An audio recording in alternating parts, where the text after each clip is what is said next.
Good morning sir. Yes. Join आगे मैं लगेच.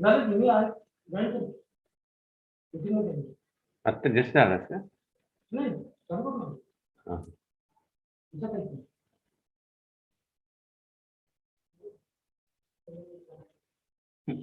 हे पॉज करू? हां. कसं ते चालू? नाही त्याला काय नाही. आपल्या इकडे इकडच्यावर नाही आपलं काय काय तर ऐकू जाते त्यांना मग. हॅलो. जर अजून कोणाला माहित नाही ते त्याच्यामुळे ते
Good morning, Gaikwad sir.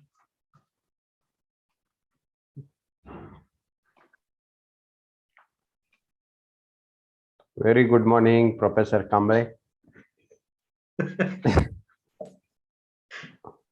आपण YouTube वर लाईव्ह आहोत.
Hello, Deshmukh sir.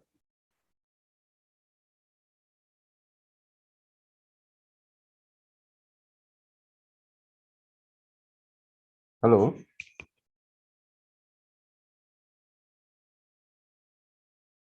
Hello.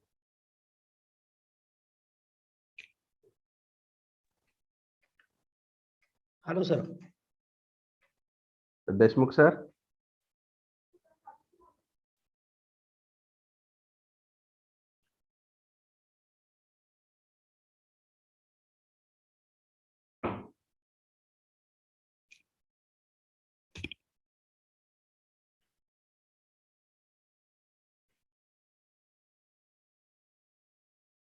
Hello.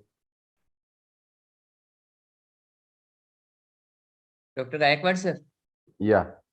Ojio sir is joining, huh? Yeah.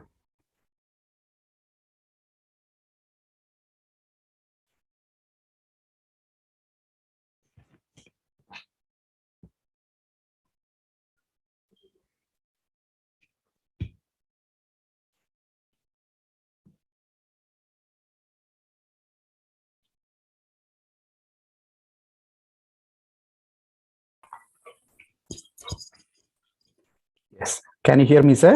Yeah. Welcome, Good sir. morning to Welcome. everyone.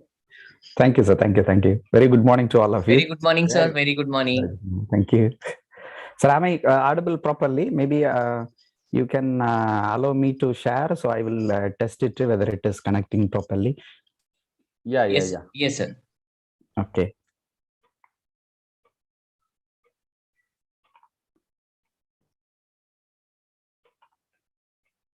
Yeah. You can check now, sir.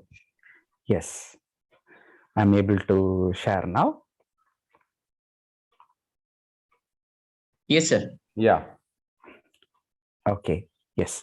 I will do one thing, sir. I will join from one of my another system also. In case of any temporary issue, I can use.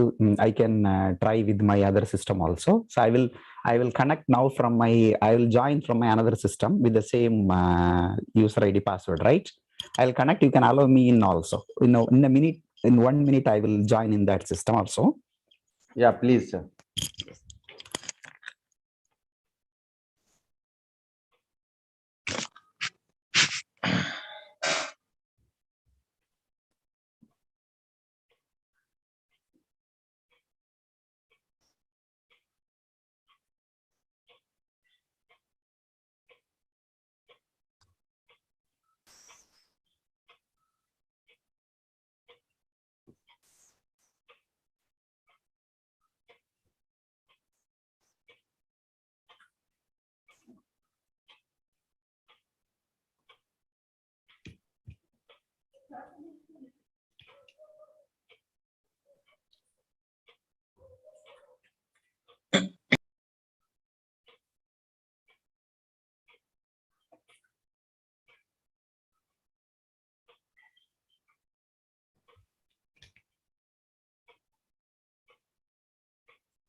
Okay, sir, great. So I will able to see from my the display from my other system also. So I will not maybe interrupt anything.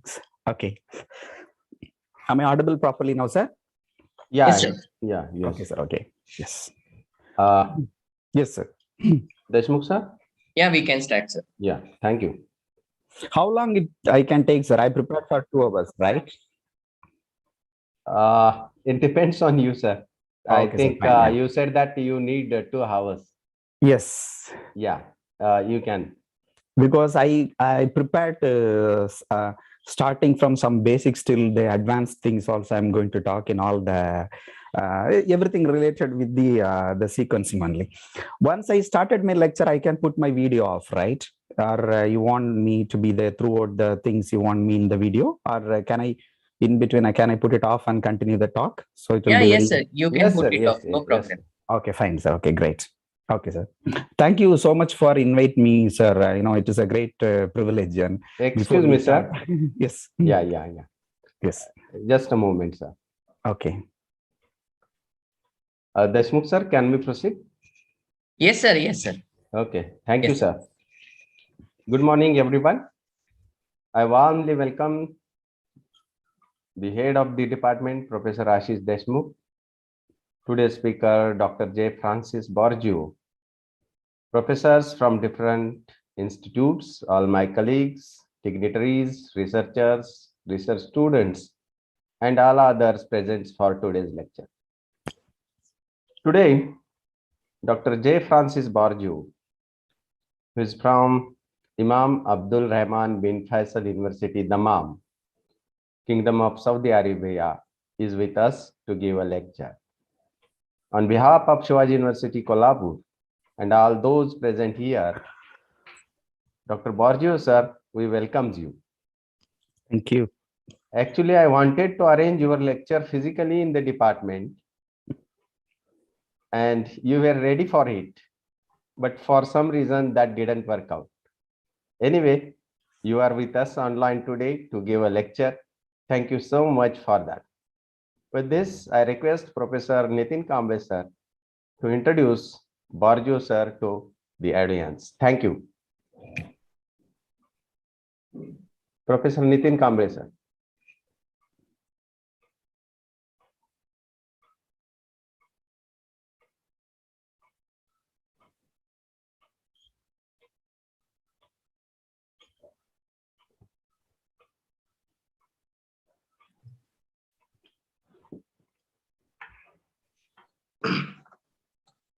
Hello, good morning, sir. Good morning. A warm welcome to you, sir, in the premise of Shivaji University, Kolhapur, Department sir. of Zoology. I'm happy to introduce here Sir Francis Borgio. Now he is working in the Imam Abdul Rahman bin Faisal University, formerly known as University of Dammam, Saudi Arabia. His academic and administrative record is huge. So I will briefly introduce him. He has completed his career from the subject microbiology and PhD in 2010. He has a research training. He has completed his research training in the field of clinical translation research, especially related with the anemia and red cell pathologies from Institute of Veterinary Physiology, University of Zurich, Switzerland. Presently, he is working as a chairman, Department of Epidemic Disease Research, Institute of Research and Medical Consultation, and also in the field of molecular genetics, Department of Genetic Research, Institute of Research and Medical Consultation. He has completed number of certificate courses, especially and degrees from National Institute of Health, USA and Saudi Arabia. Worked as an administrative and academic position. He has held the position of chairman and leader for the different academic and administrative committees. He has a good administrative and academic report. He is a reviewer of member and editorial board for the number of reputed national and international journals. As far as his research area is concerned, his major research areas are diagnosis of genetic diseases and disorders. He is good record and expertise in the pathologies of red blood cells and also with the genomics of dental cares. With this, his research areas, he has published about more than 85 research publications with a good impact factors and citations with a H index. He has published books and chapters from the scientific publishers of USA, Institute for the Research and Medical Consultation, IRMC, Dammam, Saudi Arabia. A very creditable work related with his research areas. He has submitted number of patents, and out of which 2 patents are published and 3 are in the pipelines. He is a member of a number of scientific journals and well-reputed research areas. He has a membership of Royal Society of Biology, London, UK, Society of Experimental Biology and Medicine, United States of America, American Chemical Society. He is a recipient of different awards and honors, about more than 30 awards and honors he has received. Very important thing is that he is ranked among the top 2% scientists in the world of Stanford University as the most cited scientist in 2020 from the Stanford University. He is rewarded with the outstanding scientist in the molecular genetics from the India. As far as related with his academic record, a very important thing is that he is a contributor of new human genome gene mutation submitted to the NCBI gene bank. A very interesting academic record. With the academic record, he has additional credit that he is working as a lyricist and penned 3 motivational songs in Tamil. So with a huge biodata, I welcome you, sir, for this 5th day and a session in the zoology lecture series. So I welcome you on behalf of Department of Zoology and Shivaji. So I request you to proceed with your lecture. Thank you. Thank you so much, Professor Nitin, for your great introduction and the great words of appreciation. It's my honor and privilege to be here with Shivaji University. And almost 2 years back, I met Professor Sunil in one of the previous lecture what I was delivered in St. Xavier's College in Palangvattai. So that time where I was studied also. So from that moment onwards, I was willing to, really take his invitation and to reach over Shivaji University in person, as Dr. Sunil was mentioned, but it was not possible for me due to the pandemic situation. But really, it is a honor for us also to receive the invitation from Dr. Deshmukh and all the professors. They are really they are here to invite us and to present our work to all the audience, the young audience. What I am going to expect. It's definitely I will try to present the things whatever going to helpful for the young generations, because most of the time the students, they are getting some works out done and how they can continue their molecular biology work by themselves in their own laptop and all those things. I'm going to give some basic ideas. That's what I'm going to give. Definitely at the end of the presentation, you will take some information for you. Each and everyone, you will take some information for you, which will be very helpful for your career also. With this, without delay, let me start my the lecture. As professor was introduced, myself, I am working as the chairman and associate professor in the university, and today, for all of you, I'm going to talk about how exactly the molecular techniques, whatever the recent advanced techniques, what we used to call nowadays the starting from the basic PCR until the next generation, or we call recently the 3rd generation sequencing, how exactly it can be used in a sequential manner, how it can be applied in various fields, and how we can do the analysis of data for simple sequence data, how we can analyze, how we can do a perfect analysis, how you can do the work in a perfect way. That is what I'm going to give you, and I will be sharing a lot of our experience in my university with my experience for the last 10 years working on the genomics. I'll be sharing all the experiences in a sequential manner. That's what I'm going to do today. So thank you for joining, everyone. Let us give a minor view about my lab. If you look at my lab. Welcome to the world of genetics at the Institute.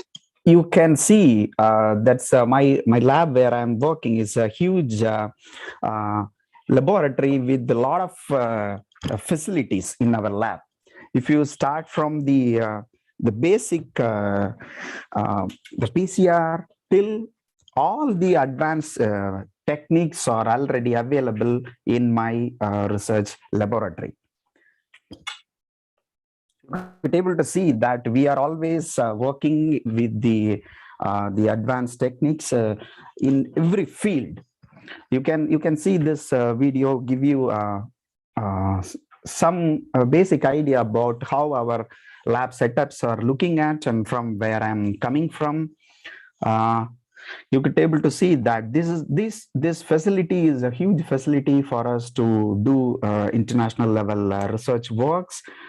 As Professor Nitin was telling, initially we were very much concentrating on the thalassemic studies, and we used to check how exactly the transfusion dependent patients and the transfusion independent patients are used to get the molecular differences, because some of the cases we find even though they are a thalassemic mutated the subjects, they will not have transfusion. Instead, they survive without transfusion. So we were looking for how exactly it is possible. So for that, we have a lot of the molecular techniques we use to identify the things, and we have discovered many things also. Maybe in the later part, I will give the other things also. This facility, what you have seen is the one what we have with the microarray technique. This microarray, as you know, this is one of the technique which is used for large scale analysis of various the gene expressions and the single nucleotide polymorphisms. Excuse me, Borgio sir. Yes, yes. We are actually giving your lecture on YouTube as a live stream. Okay. Is there any problem? Oh, no, not a problem. It won't be a problem at all. Okay. Thank you, sir. Okay, yeah, thank you. No problem. Because most of the result what I have presented all from my own presentations, and then most of them are published already. Maybe a couple of things only not published, but it's not a problem. We'll try to manage, because I'm not going to reveal maybe the peculiar gene names and all those things. It won't be a problem. Okay, so thank you, sir. So you can see that this is what we have, the 7500, the fast real-time PCR. This is what we used to prefer for the gene expression and the normal gene identification also. Not only the gene expression, we used to identify the gene identification also in the our genetic laboratory. And apart from that, we have all the facilities which you can see. The present one, what you could able to see is the one which is needed for the high-level gel documentation. This gel documentation, you can even identify the intensity of the band. So we used to interpret not only based on the presence of the band, we used to interpret based on the the intensity. So the intensity is also very important. And now what you could able to see is the HPLC, which is we used to do for some peculiar the component analysis, the biomaterial analysis. We used to prefer using this the HPLC. And we have the very nice facility in our laboratory for the basic Sanger sequencing. This is what you could see is now the 3500 genetic analyzer. This is the Sanger sequencing we used to do all the gene sequences using this. And I'll talk about this the output and all in the later slides.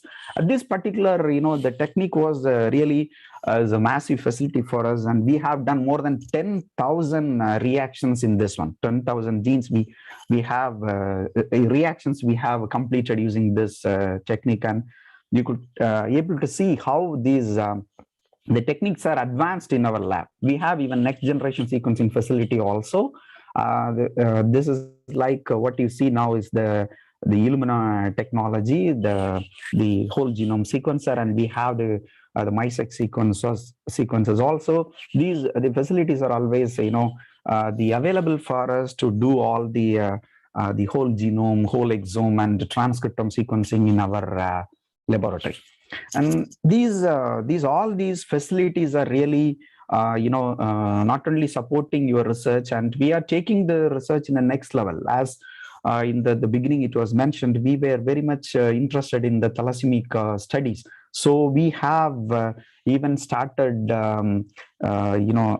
converted the cells, the erythroid progenitors into the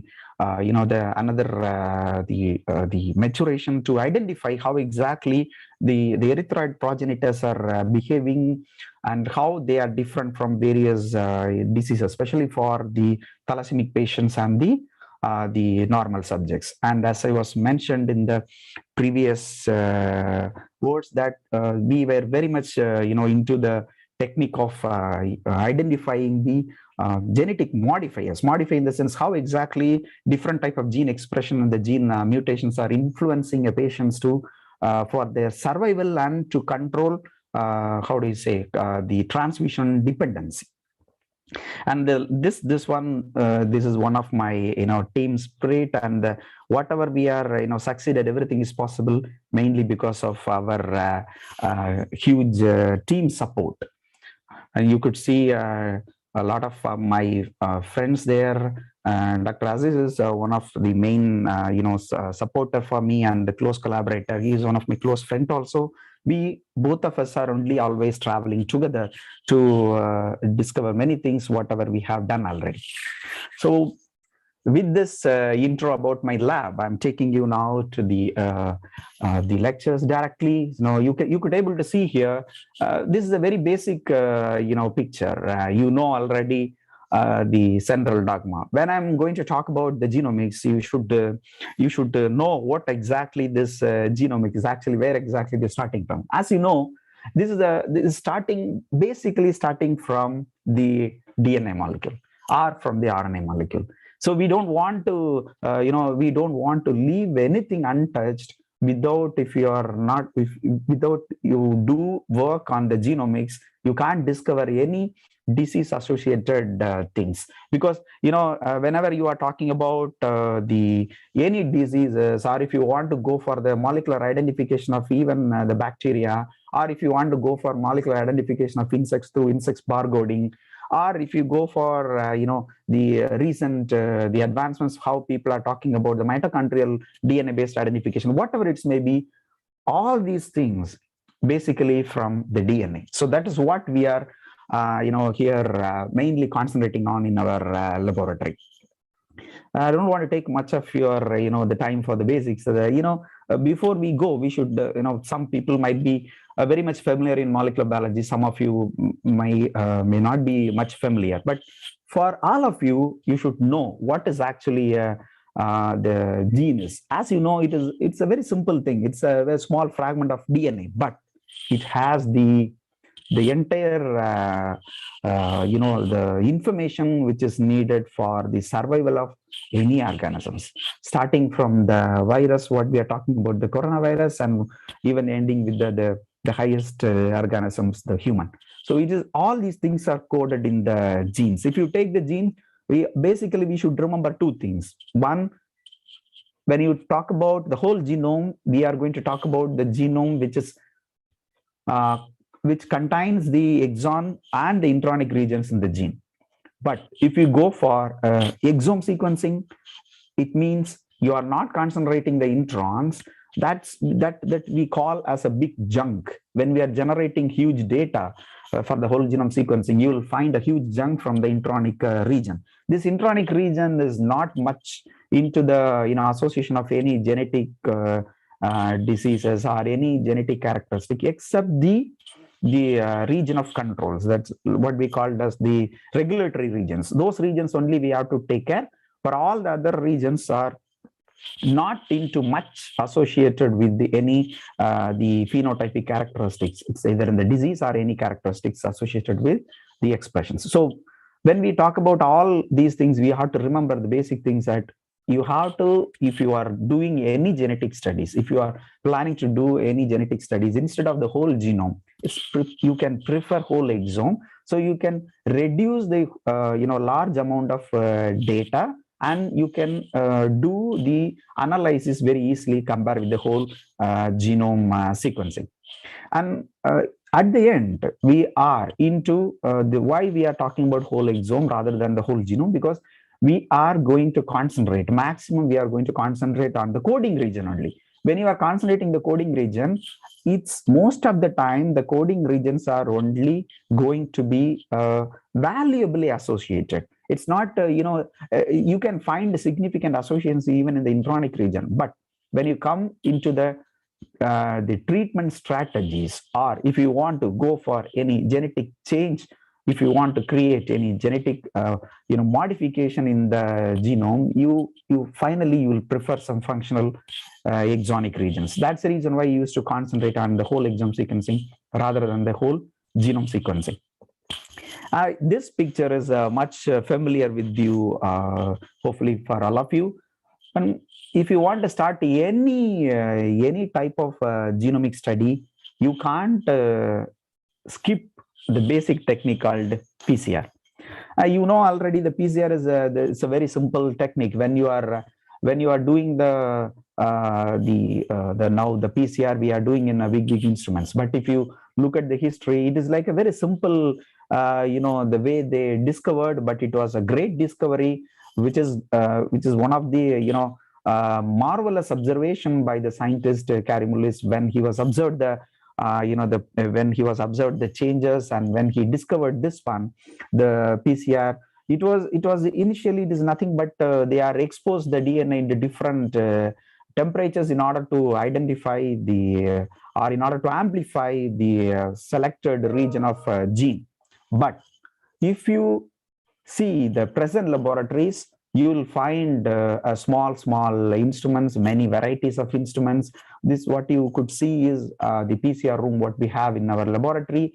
You have n number of varieties of instruments from various the companies. But at the end, all these instruments are for only one purpose: to amplify the piece of the DNA or the RNA in the once it is converted into cDNA. So just to amplify a small fragment. And if you take the basic applications, you can see that PCR is going to be used in varieties of the applications. You can see it is starting from the basic identification until the cloning. You could be able to see the applications of PCR, and it has important roles when you are doing the sequencing also. Without amplification, you can't do the sequencing.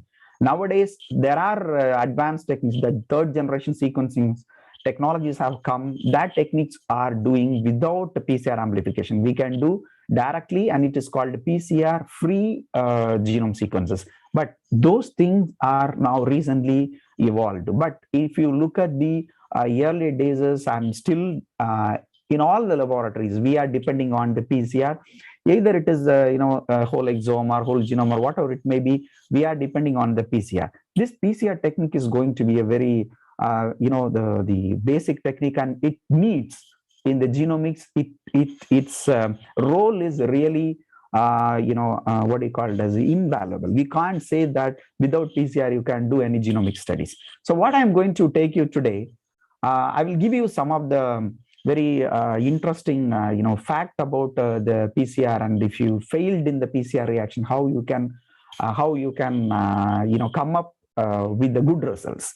That also I'm going to give you. You know already that the polymerase chain reaction, it has a lot of components.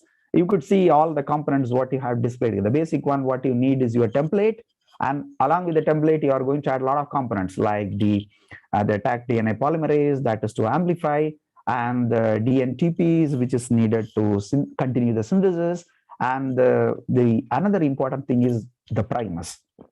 I'm going to give a little bit stress on the primers.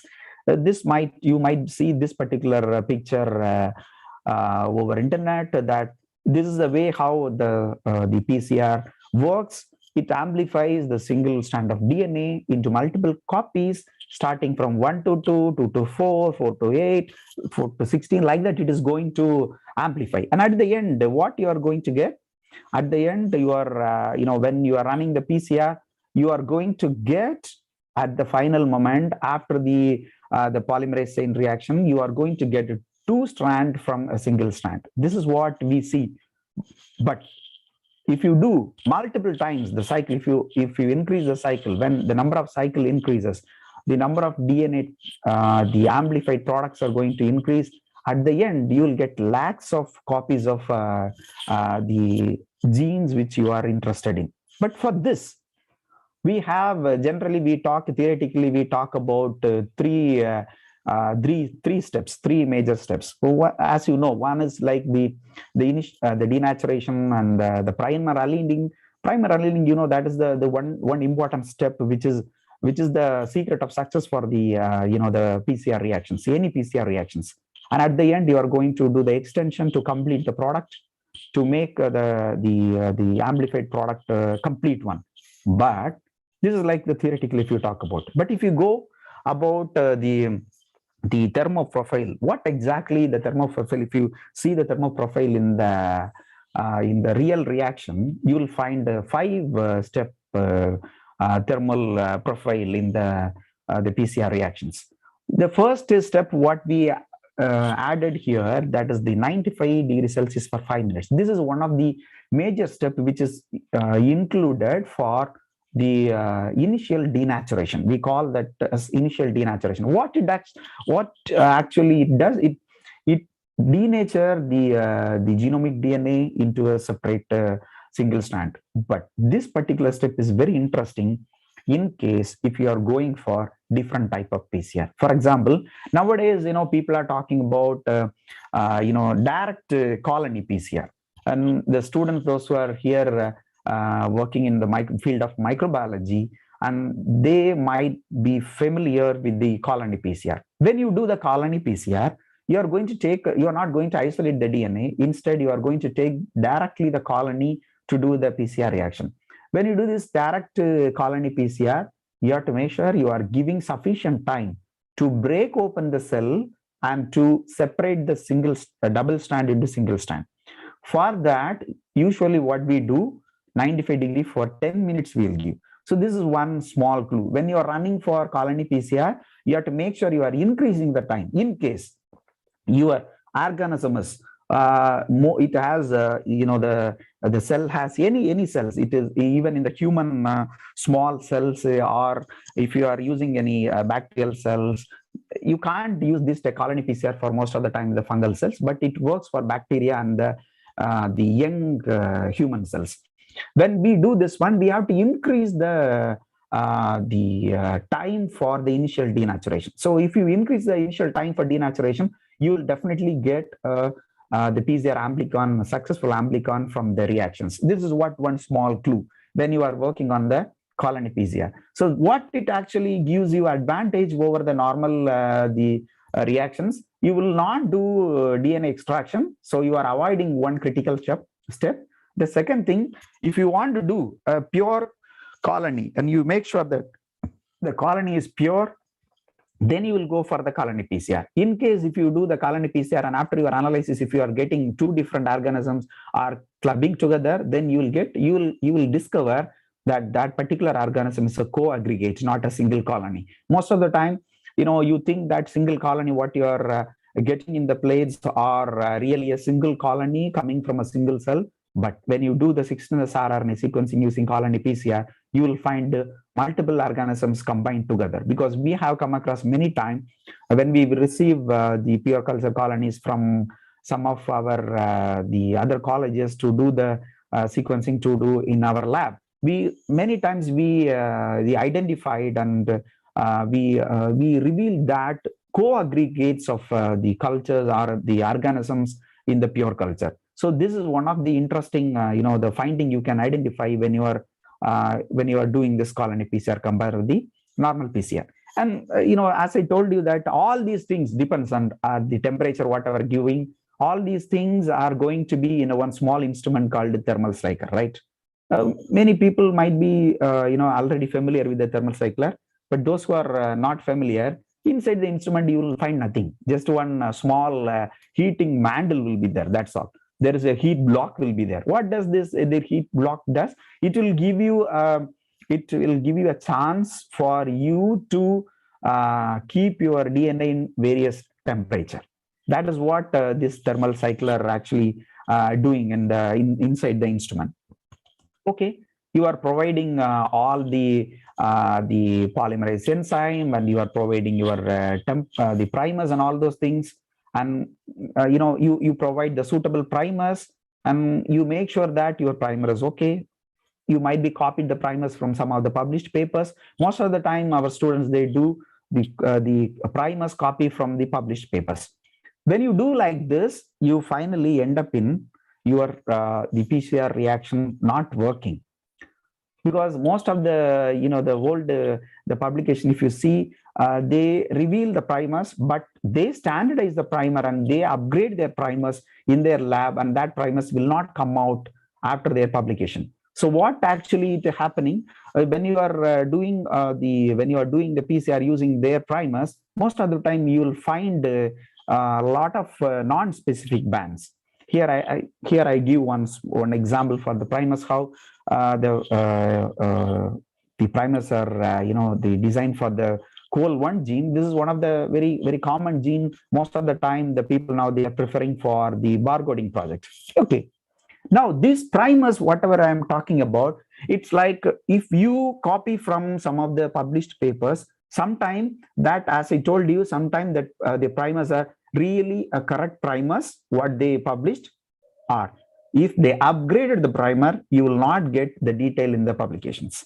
You might be running and you are calculating your melting temperature exactly from the sequence, and you are running all the works, and you are running the gradient PCR to identify the correct temperature, and at the end of the day you find your PCR reaction not working. And most of the time the first complication things will be associated with your template DNA. When you are working you are setting all your PCR reactions, and at the end your PCR reaction is not going good, maybe because of the first reason, your template DNA is not good. So you have to make sure you are providing a proper template DNA. We used to prefer 50 nanogram of DNA for every reactions. In case if you are not finding a good amount of amplicon, then first what you should do, you have to prepare different concentration of template DNA and run your PCR. This is one basic step you can make sure. And the second thing, you can try for some additives. A lot of additives are available in the market about the BSA, DMSO. All these additives will enhance the the performance of the PCR reaction. So in this particular case, what you could do, you can try to identify some additive which can enhance the PCR amplification to get the correct product. We have a lot of type of PCRs. I'm not going to talk about many things. Here you'll find only the list. Apart from this, you will find hundreds of varieties of PCR nowadays available. If you search in the literature, each and every PCR technique has its own objective with its own achievement. But I'm going to take you now for one example. Okay, I'm not going to take many things. I'm going to take you one example for the PCR. We are going to amplify the COL1 gene. Okay, this is the COL1 genes, like, as you know, it is there in the mitochondria. Sometimes we refer as MTCO1 gene, the cytochrome oxidase gene. This is one of the gene very important for any type of barcoding projects. So this is the primary gene which is used to be selected. And as most of you are from zoology background, I expect, so you people might be aware of this gene. And when you do this gene, if you are amplifying this gene, and if you are getting the primers from somebody else, but it may not be specific for your organism. So what you could do, you have to make sure you are designing some primers for your study, and you have to validate your primer. You have to make sure that your primer is having good characteristics in order to perform the PCR reaction. How it is possible? I will give you. You might be know about the primer blast. If you go the primer blast, what you'll do, you'll paste your sequence what you want, and you'll ask the primer blast to give you sequence, right? You'll select whichever organism is there, and you will ask. It will give. But these primer blast or any of the tool what is you are going to use for your primer designing, it will not give the one which is you need, or it will not select the primers which is more than 25 base pair. So in that particular case, what will happen now? Most of the time, you will end up in the problems like you will find the problems of the first example. If you will find the problems like it is not matching. It is not matching the melting temperature. Sometimes you will design the good primer, and to avoid the other factors, you will use the master mix. Most of the time, in the past we were using all the components separately, but nowadays we are using the components in the form of master mix. It's available in the market in every companies they have started selling. So you are excluding all the other problems. The only problem is what you have is the primer what you add. So in case if you are not designing the primer properly, you will not able to get your product very nicely. So what I will do, I will show you, this is what the old mixture, what now it is replaced with master mix, right? And if you are providing a nice thermal profile, at the end, you are not getting your amplification. Just imagine you have selected already a published article primer, and you are not getting a good product. For example, you are getting a lot of non-specific bands. Okay, this is one of the major problem when you prefer the primers which is not suitable for your organism, whichever organism it may be. You can work on bacteria, or you are work on fish, or if you are working on Drosophila, or if you are working on any organism, it's not a matter. But if you take, most of the time you will find the first problem what you find is the non-specific band appearing in your PCR Amblicon product. So what is the main problem when you are getting the non-specific product? The primer what you have taken from the organisms may not be very specific for you. So in that case, you should learn how to design the appropriate primers. All the other things you can manage, but the primer design is the one which you have to start from the beginning. The components you can adjust the thermal profile. All these things are possible at the end. But in the beginning, if you are not getting the non-specific band, you have to give first stress you have to give, or if you are getting non-specific band, the first concentration you have to give for your primer. The second, if you are getting a diffused the amblicons, when your amblicon is diffused, then again that is also mainly due to the problem of non-specific primers, inappropriate primers. Okay, and another thing, if you are not getting any amplification, that is also one main factor is the primer. So what I am going to give you is how to design by yourself, how you can design the primer. Now you will learn how to design by yourself. Okay, just imagine if you take all the correct things and you selected the primer from the previously published paper, still you didn't get it, and what I will do? So I have to go and do myself the basic study whether my primer is correct. Am I taken the correct one? Am I doing the correct primer for my organism? All these things are matters. So what you could do, if you look at the primer designing, basically you have to remember that you will have your primers, two different primers. If you take the general PCR, if it is multiplex, it will be more. If you go for ARMS PCR, you will have 4. But for general PCR, you will have only 2 primers. As you know, one primer for the forward to start the forward amplification, one for the reverse stand amplification. At the end, you will get the 2 products, right? This is what we do. Here, if you see, the concept is very simple. The concept of the general primer design is very simple. What you could be able to remember, one thing very important is the first, just imagine the forward primer is the sequence directly coming from the sequence of the genes. But reverse primer is little tricky. Reverse primer, when you do the reverse primer, you have to design the reverse primer from the complementary sequence of the gene sequence, not from the direct from the forward primer, or otherwise not from the sequence. So now I'm going to show you how you yourself can design the primer. I'll give one small example. Okay, just imagine this is the sequence. Okay, this is the sequence. Now, if you take the if you want to design the forward primer, what you do? You will take the sequence from any of the top line. You will take one small sequence. That is your forward primer. How do you design the reverse primer? This is, just imagine I want to design a reverse primer from this region. How do I design it? I have to design it in a complementary way. So it's like, what is complementary? It looks like very difficult, right? The how I will convert into complementary, I will take it. In case if I'm going to do the complementary sequence for this line, what I have to do? I have to convert this one to complementary. What is a complementary for A?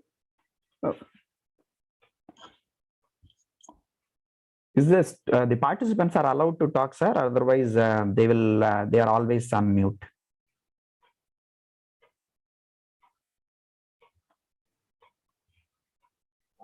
Am I audible?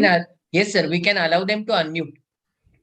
Okay. If anyone, can you tell me? Anyone, can you try the reverse sequence for reverse primer for this sequence? If you are familiar with. Okay, I will give a clue. For forward primer, it is starting from here. Okay, it is a direct sequence. For reverse sequence, how do you design that one reverse sequence? Any one of you, if you are familiar with, can you tell me what is the reverse sequence starting with? Just tell me the reverse sequence for the last four nucleotides. Can you tell me the reverse sequence for last four nucleotides? If anyone, if you are familiar with. It is a request to participants, please raise your hand so that we can allow you to give the answer.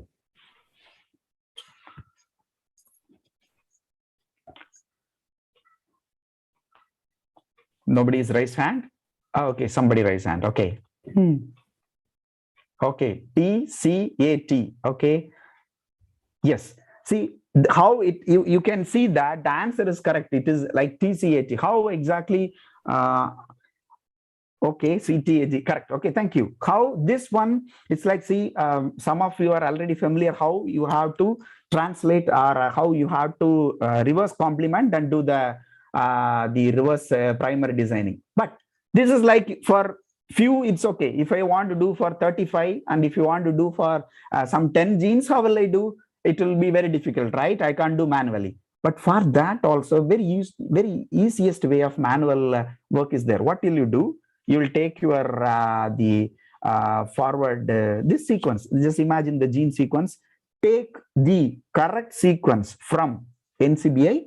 You have to go identify the correct sequence. Don't I used to suggest the students go for the authenticated database. In case if you want to go for the bacterial identification, and if you want to do you know already your bacteria is a bacillus, and if you want to do the design the primer for you, what you could do, you can go and download all the bacillus genus sequences from all the species, download, align, and then you have to start. Or very simple way, you can take one of the reference bacteria from the bacillus and download the sequence. Here I have put it one sequence for alpha gene, but you can download whichever gene you are interested in. If you want to go for COL1 or if you want to HPP gene, if you are interested to do some cancer studies, that might be some specific gene might be there, right? That genes, if you want to do amplification, download the gene, then very simple step. The next one, what you could do, after you downloaded the sequence, you can do a technique called reverse complementation. Okay, reverse complementation. This reverse complementation is a very easily available. One easy tool is available that is called reverse complement. If you Google reverse compli, this link will appear. Okay, that is a very simple tool. This tool will convert your the normal sequence into a reverse complement sequence. So at the end, this reverse, once you click, you will get the reverse complement sequence appearing in the new tab. Copy this reverse complement. Now, just imagine you have your primer, you have your sequence in the one what we have downloaded from NCBI, or if you know the sequence, you can have your sequence with you, and that sequence is reverse complement. And now, any one of you, can you tell me from the reverse complement, what is the reverse primer region is? Where is the reverse primer region is? In the reverse complement, where the reverse primer region start? Based on the previous answer, what you get able to see, it is starting from the beginning. See, when you do this reverse complementation, you are very easily going to pick your primer. See, now I'm highlighting the region. The one in the blue color, what is your forward region? The one in the red color, that is your reverse primer. So it's like very simple for you. You do like this, and you now going to select based on your type of sequencing or type of PCR reaction. You are going to decide the length of the primers, and you are going to decide the melting temperature of the primer. For example, if you go for multiplex, for the multiplexing, you have to make sure that all the multiplexing primers are in the same melting temperature. If you design that one using some of the software, it will give, but you will not find the same the melting temperature, and you will find a small size of the primers. But we used to prefer, if you look at in the internet, they will tell that 25 base pair of 18 to 25 base pair or 18 to 25 base pair long nucleotide sequence is sufficient for the primer. But I suggest you can go for more than 30. If you go more than 30, you will get little high temperature for the melting, and you will get more specificity. So in that particular case, how you can go and ask the primer to design everything from the software, it will not give you as you wish. But if you do by yourself, you can do very easily. Here, first year I'll take what I have taken the normal sequence. I went to the reverse complement. After the reverse complementation, I selected the sequence as a reverse primer. Now what I have to do, I have to validate. Now I selected manually. How do I know that is it specific or not? First, what should I do? I have to select the forward sequence. I have to select the reverse primer sequence. Then I'll go for the primer blast. It is for validating. Just put the primer blast, and you will get your result. You can see the result. This is what, if you put the primer sequence, what you have taken, and just run it, you will get the result. When you are getting the results, you have to check. The first very important one is the melting temperature. Here, what I have selected, and when I run, I identified one major flaw in this one, that is called melting temperature is not same. So what I have to do now, I have to increase the melting temperature. So what can I do to increase the melting temperature? How can I increase the melting temperature? How can I increase the melting temperature? Can anyone give answer? How can I increase the melting temperature of the primer? Now I want to increase the melting temperature of the reverse primer. How do I increase? What are the ways there to increase the melting temperature of the primer? Anyone who is aware? Can you put it in the chat box? You can paste your answer in the chat box. Okay. Yes. Increase the number of base pair in the. Great. Okay. Thank you. It's like this is what we supposed to do. We have to increase the. Now I want to increase only the reverse primer length. That is what I have to do it. If I increase both, the temperature will increase for both. I will not reach my common melting temperature. So what I have to do, I have to increase the base pair of the reverse primer. As you know, this was the selected one before, right? Now I'm just increase little bit. What I will do, I will increase. How do I increase? How do I calculate this one? Approximately, you know already, the melting temperature for the GC is 3 degree, and melting temperature for TC is 2 degree. So with this calculation in mind, if you want to increase 10 degree, then you can do accordingly. So approximately, you can keep in mind that one, and you can calculate, and you can increase the base pair of the reverse primer. Now I increased. Then again I did the primer blast, and I identified that is it's going a little bit up. It's coming. Instead of 51, it's now reaching to 59. Still, I want to do a little bit more. You can increase, and you can finalize the primers. If you do like this, you will have very specific primers. And another one important things, whenever you set for any PCR reaction, just make sure you are not setting your reaction with the primers which is less than 55. If you, most of the time you'll find a small piece of primers in the internet from the papers. I advise you, please don't prefer that one. Download the sequence of that gene, what you are interested, and you design by yourself. Now, what I told, very simple way of designing. Then you increase the temperature, melting temperature of the primers from above, at least it should be around 60 to 65.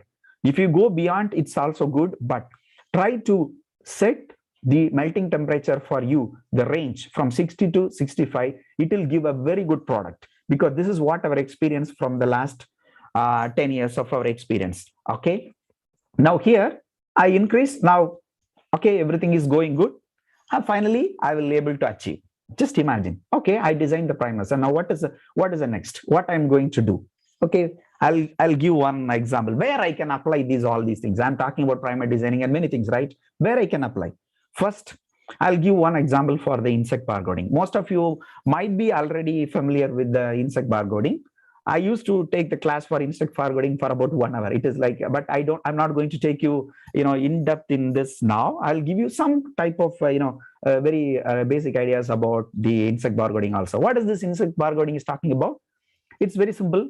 The barcoding for not only insect, you can go for any barcoding, but insect barcoding is nowadays, it's a very famous in the field of entomology.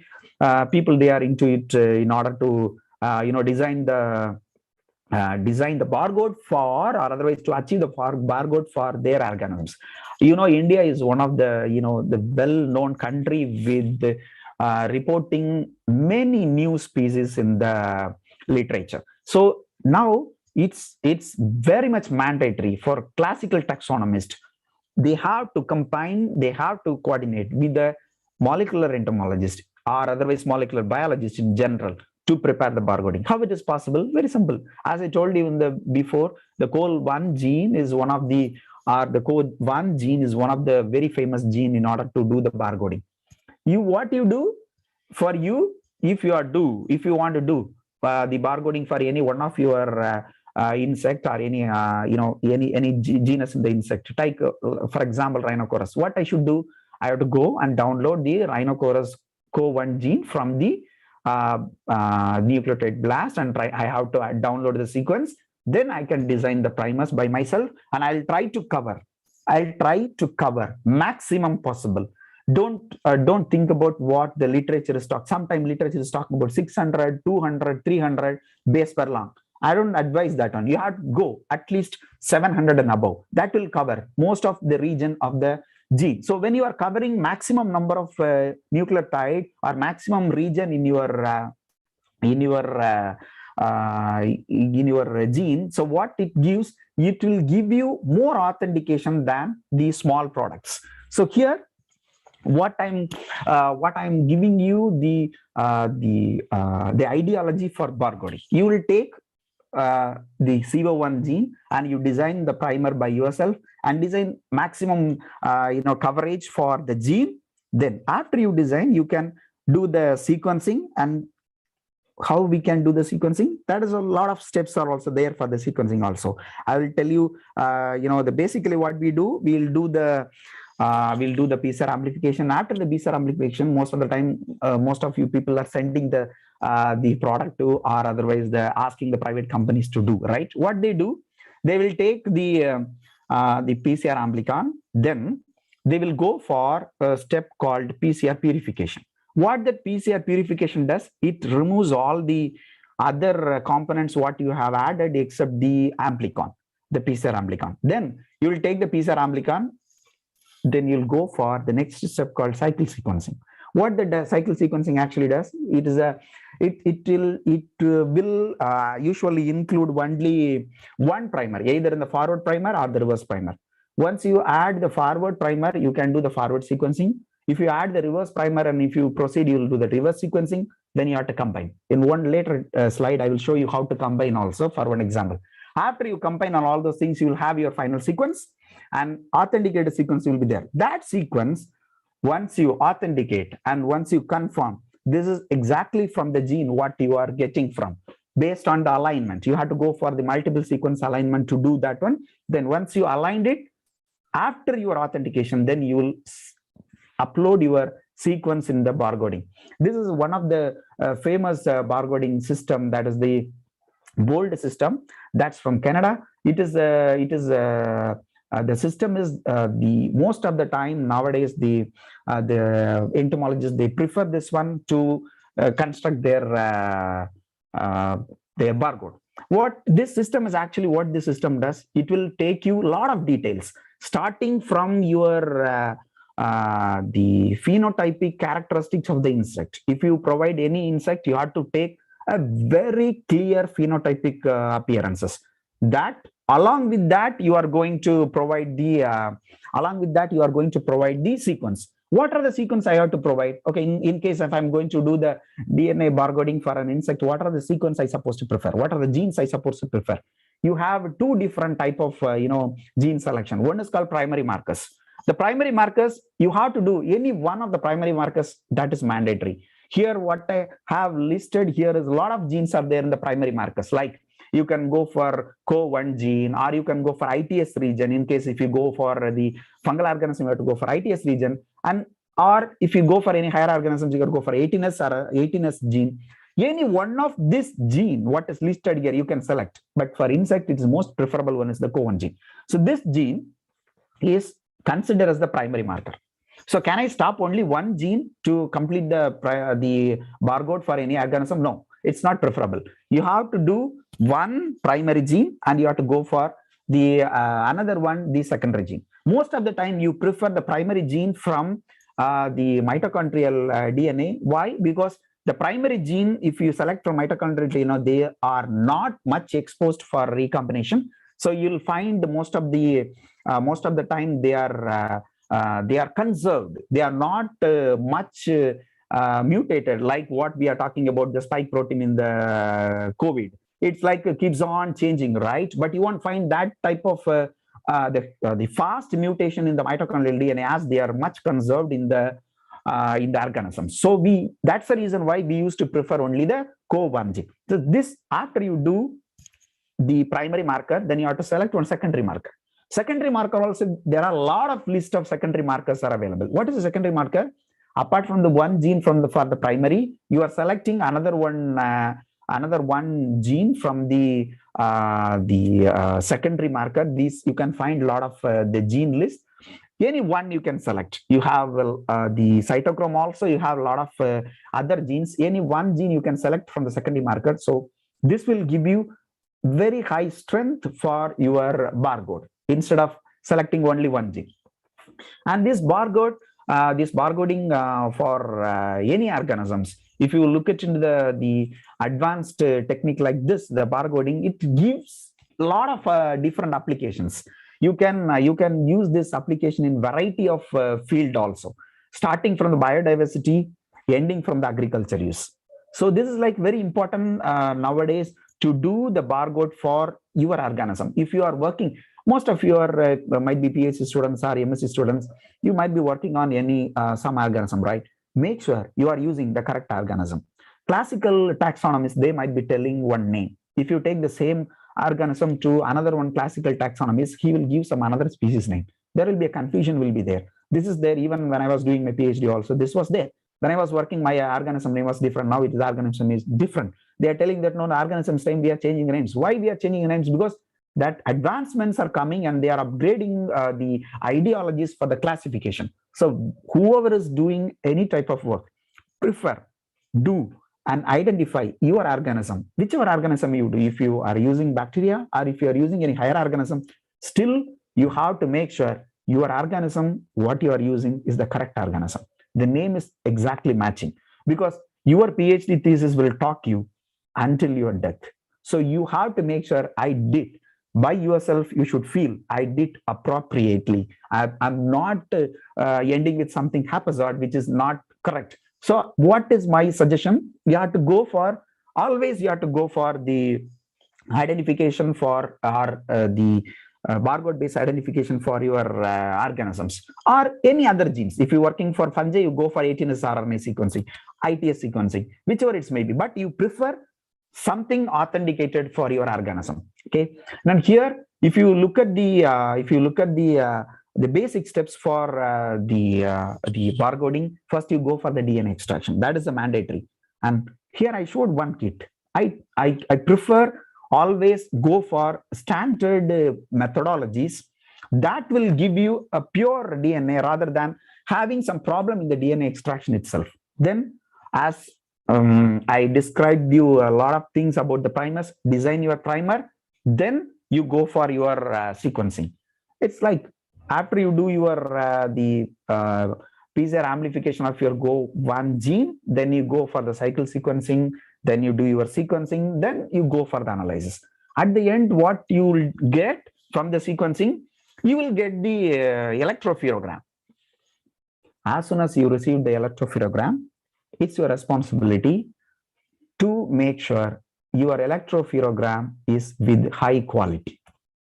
This is one of the major mistakes. I have been, reviewing even PhD theses from India. There are times I identified not only the thesis, even the papers, as that was mentioned in the beginning. I'm editor for journals and reviewing a lot of the articles also. Many articles will come with wrong electropherogram. The first type of, whenever I review any article with the sequences, I used to check the electropherogram very carefully. As soon as you see the electropherogram, you can make sure that concept is correct or not. Many times what the people they are doing, the mistake, they considered noise background as a mutation. There is two different things are there. One is called noise, another one is mutation. When you find two overlapping, the peaks, it means it's a mutation in case of higher organism. If you get overlapping peaks or two peaks in the electropherogram, if you find two peaks, for example, see here, there are two peaks are there, right? One is G, another one is A. The two peaks are there. Imagine you are running a bacterial sequencing. If you find two peak, can I say it is a mutation immediately? If you identify a pure colony, and if you do, can I consider that the mutation happened within that colony itself, unless and until if you are not exposed to the mutagenic agents? No, right? It will be wrong because it's only single chromosome. You can't have multiple peaks. So that multiple peaks, they have to be very careful. In case of higher organism, it's fine. But as soon as you received your electropherogram, open your electropherogram from, if you did it outside, or if you did it with the service anyone, or if you did it in your lab, it's fine, wherever it may be. But when you open your electropherogram, you could able to see whether the sequence is pure or not. How you can see? You can see based on the electropherogram without the noise. If you take without noise, then that is the pure one. You could find here, there is no much noise in the background. Yes.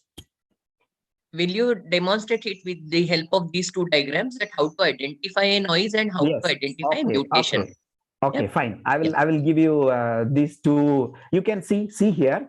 Here, this particular picture, you can see the peak is going a very clear peak. Is there any double peak you can see here? Can you see any double peak here? It's only a single peak. Can you see all these things are going single peak, right? Just come here. If you see here, you can see multiple peaks, overlapping peaks. These multiple overlapping peaks are mainly due to the error in the sequence run, or you are using some PCR products that not specific. That is not specific. When you can see here, see there are two peaks, overlap peaks. One is T and another one is C. When these two peaks are overlapping peaks are there, if it is standalone in the sense, here imagine there is a C, and here there is no multiple peaks. If you find here one more peak here, then that is mutation. In case if you find the peak here, multiple peaks are going overlapping again and again. So this means that this is a completely failed reaction. Sometime we may get like this if it is a frame shift mutation, but that is a completely different scenario. Okay, but here you can see there are small peaks here.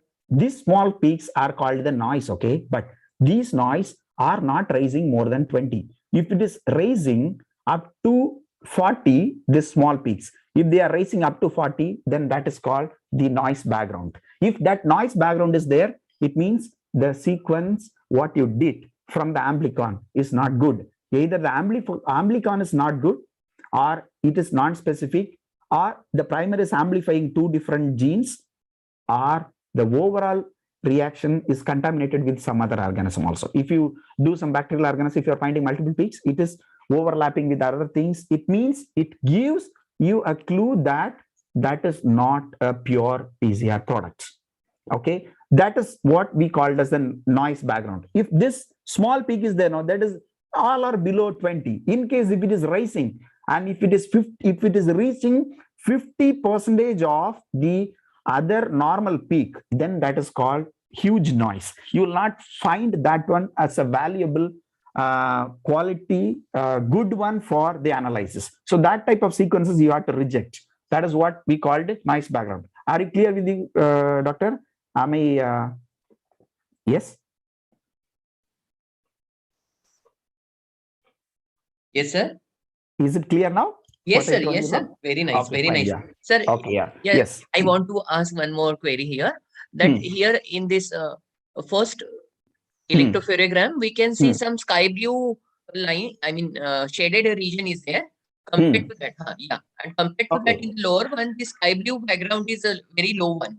Could you Yes, explain yes. what it is? Okay, in here there are see this particular region, this is what you're asking about, right, doctor? Here in this region you see that there is a peak, is very small peak. Sometime if you have you know, when you are getting close by the nucleotides which are same one, and in between, if for example TT on in between all the T's, if you find one C, that will go little bit slow peak. But even though it is a slow peak, you can't find any noise background. So this is acceptable. In case if this peak and this particular the noise background, both are coming together, then that is not acceptable area. This is what the reason. Another one, you can see that some of the things are gray color, some of them are color, right? This gray color region is the one not acceptable because it is in the beginning. When you run in the sequence in the sequencing machines, it will run in the beginning, and in the begin run is the initial run from the instrument will give some initial run which will not pass the quality control.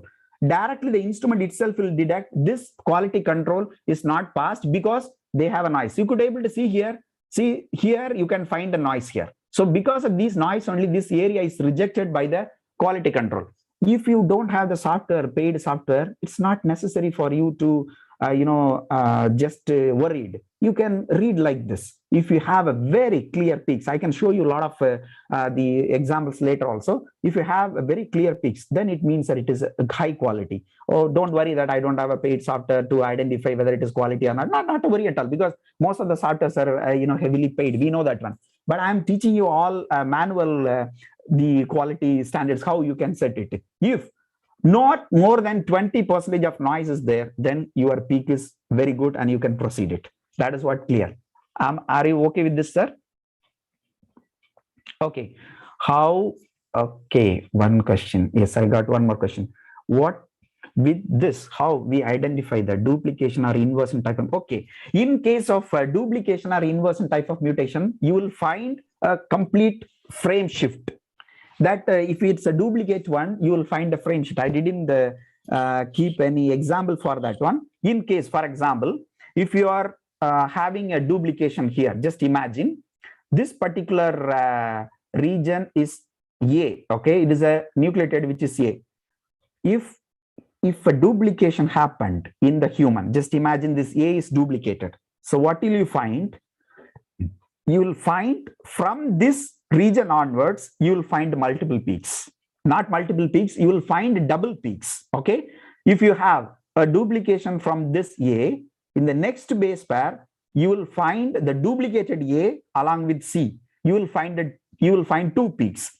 The next, you will find only one peak because this C and this C merge together, you will find only one peak. Here also same, but when it comes here, you will find because of the A duplicated, this area migrated, When this area migrated, you will find the T and C together, you will find double peak.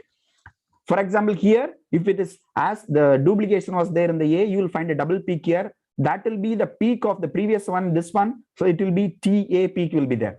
This is how you will identify if a duplication is there in your gene. We call them as frame shift. There is a shift. Either it's the insertion or the deletion, you will find a shift. If it is an insertion, the way I told it will look. If it is a deletion, it will go the other way around. The one which will be the next one will be migrated with the previous one. You will find the two peaks in that one. Is it clear, sir? Dr. Nitin, is it clear? Am I clear with you? Or you get when you are getting the duplication and the inversions? Okay, thank you. Okay, sir. Let me move to the next slide. So after you did all your the quality check, you have to make sure that you are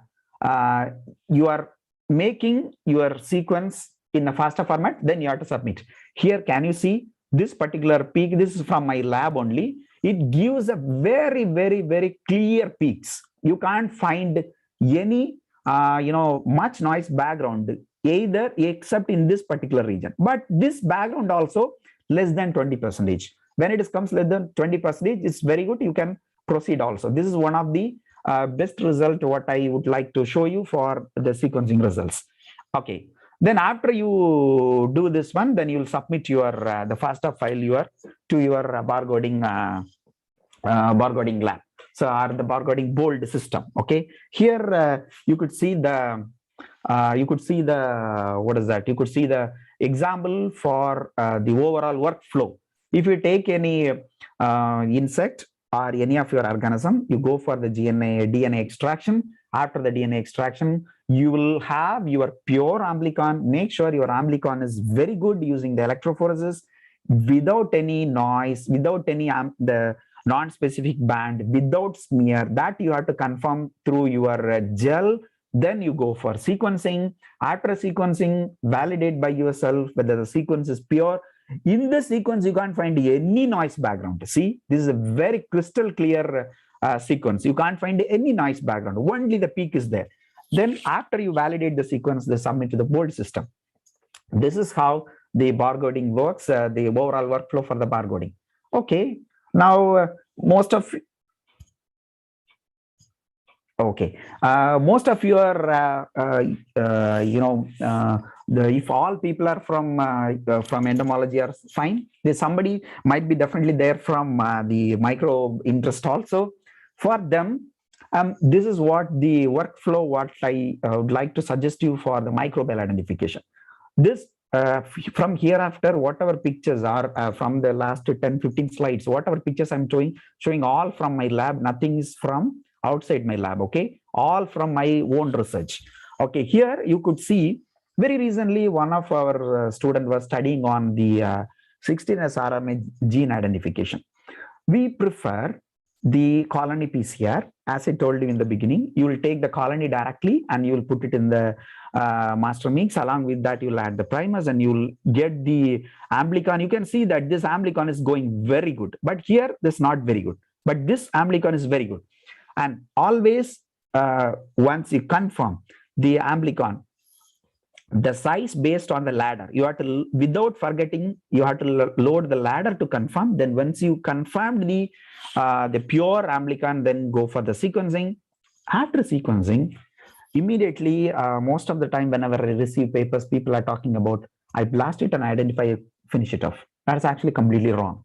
You can't believe blast as a standard nucleotide blast as a standard authenticated database for bacterial or fungal identification. Kindly note this one. You can't believe that one because blast, everyone is submitting. They do the submission with many times with mistakes also, and they submit only short sequences. So don't prefer that. Either you have to go for a standard database. Here I'm giving one database example. That is the EasyBio Cloud. This is one of the, it's also free one. Okay, whatever I'm showing, most of the things are free. This EasyBio Cloud is an online one. It will be very useful to identify the sequences. Now I'm going to show you how you can proceed the identification using all these tools. Okay. At the end, you should get one the phylogeny like this. Okay. Let me take how to identify the bacterial sequences by yourself. Okay. Don't bother that I don't have sequences, how I will check it or like that. There are a lot of papers published in the Indian journals. Try to get the sequence and run by yourself and check whether they identified exactly. You can follow this protocol and you can identify and verify whether they identified exactly correct or their species name is wrong. How? I will teach you. Okay. The overall workflow, the same thing. You go for your DNA extraction, all your cycle sequencing and all the sequencing. You will get your results like this. You are going to get your electrophoregram and you are going to get the sequence. Most of the time, you will get the sequence from if you send it for a companies, you will get the sequence like this, right? What you should do immediately after you receive this one, like what I told previously, you have to check the quality of the sequence. After you check the quality of the sequence, then the next one, you have to reverse complement your reverse sequence. Okay. As I told you, always do the forward and reverse sequence. That is mandatory for you to confirm the quality of the sequence. Don't believe only the forward sequence. It will give a wrong results on the end of the product. Don't believe the reverse sequence. It will give wrong results in the beginning of the product. So what you have to do, you have to do the forward sequence and reverse sequence. Take the forward sequence as it is and do the reverse complement for your reverse sequence. Then go for the next step called merger. This is also one online free tool that is called merger. This merger will allow you to merge your forward and the reverse complement of your reverse sequence. At the end, when you run the merger, you will get one output that is going to be a combined file to do the reverse and the forward sequence. For example, imagine you have your the gene here, you have the forward sequence here, okay, and you are going to do with the reverse sequence. And the gene, imagine this gene is about 1500 base pair, okay. If it is 1500 base pair, you will do your forward sequence, you will get this much beak. When you do the reverse sequence, you will get this much beak, because both will maximum will have 900 base pair. Oh, sorry. 900 base pair. When you do the 900 base pair for the forward and 900 base pair for the reverse, then you will have an overlapping region. When you do with the merger, you will find your whole full product. So this is what you're supposed to do it. Then only you will get a pure sequence. Don't believe 600 base pair, 800 base pair, that will give you a wrong identification. Okay. For example, I will give you one peculiar example. Those who are working on Bacillus, they might know. If you take the Bacillus subtilis, if you take the Bacillus anthrax, if you take the Bacillus thuringiensis, these organisms, they have only one nucleotide difference. You know that one? Bacillus thuringiensis and Bacillus anthracis have only one nucleotide difference in the 16S rRNA sequence. So if you do a wrong sequence, you will identify Bacillus thuringiensis, which is a very widely used user-friendly microorganism, as a Bacillus anthrax. That much mistake you can do it if you are not doing the whole 16S rRNA sequence. Hope this concept you get it. So after your merger, you will get your merged whole 16S rRNA sequence. Then you will go for the identification using the EC BioCloud. EC BioCloud, as I told you, it is a very user-friendly and easy software for you to use in the online one also. You would create one account, and after you create the account, there will be option will be there. Identify just to follow the arrow mark also. Identify the single sequence. Then just copy and paste your FASTA sequence here and run the software. Okay. Just paste it and click OK. It will run. Okay. Very simple. Just run and you will find the result here. Now I have given one example for Legionella. And after this, once you run it, it will give the sequence result like this. After that, you have to make sure two things. You have to make sure the highest similarity and the highest competency. The competency is how much coverage is there. Similarity is out of the coverage, how much sequences are same. Like this, you have to see if you click the plus sign, what it is appearing here. you will find the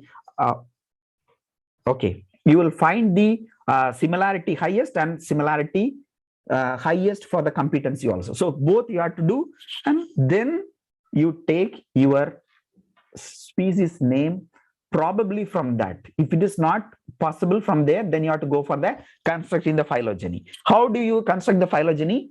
To do construct the phylogeny, what is my suggestion is, you can have your closely similar sequences from the same data bank. This data bank will give you, which will allow you to download, the sequence from the same data bank.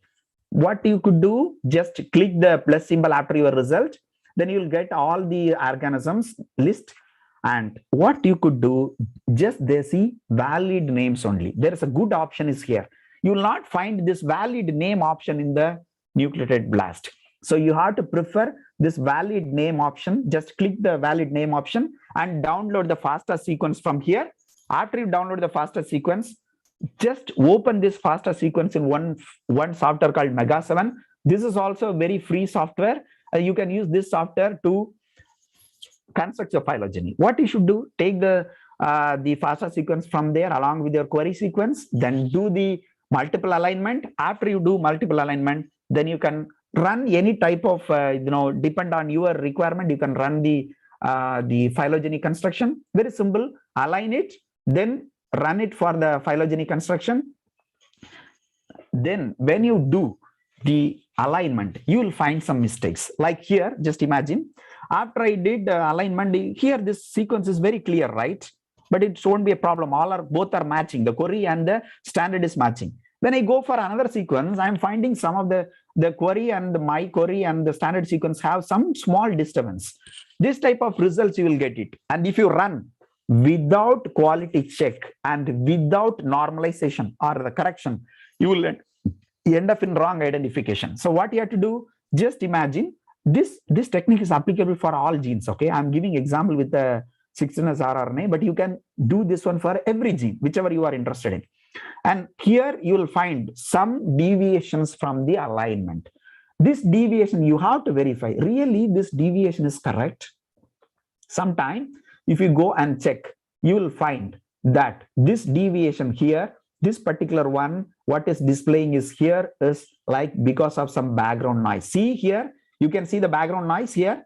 This is what we called as a background noise. This background noise affected your sequence results. So when it is coming like this, you should not, prefer this particular region as it is. Then you have to manually, correct it.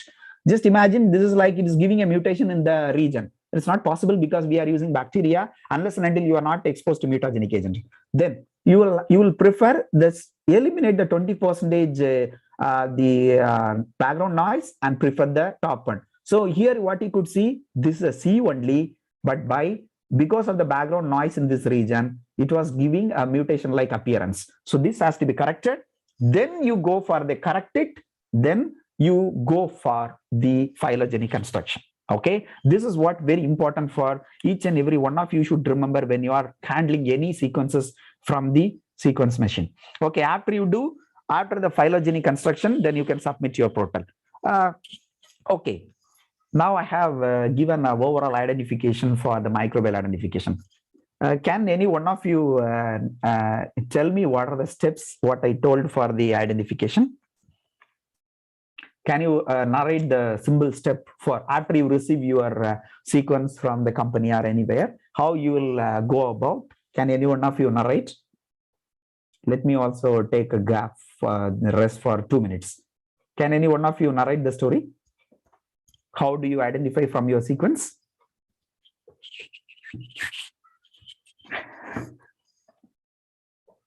If somebody is interested, please raise your hands. Maybe the organizers will allow you to talk.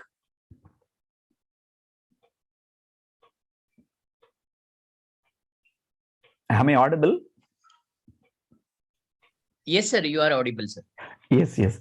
Anyone student, can you narrate the story what I told from the sequence till the identification?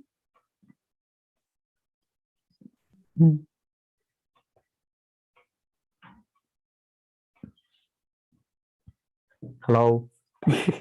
Okay, fine. Yeah, let me give a brief idea. Once you get your sequence, first you have to make sure you are doing sequence from both forward and reverse sequence for your gene.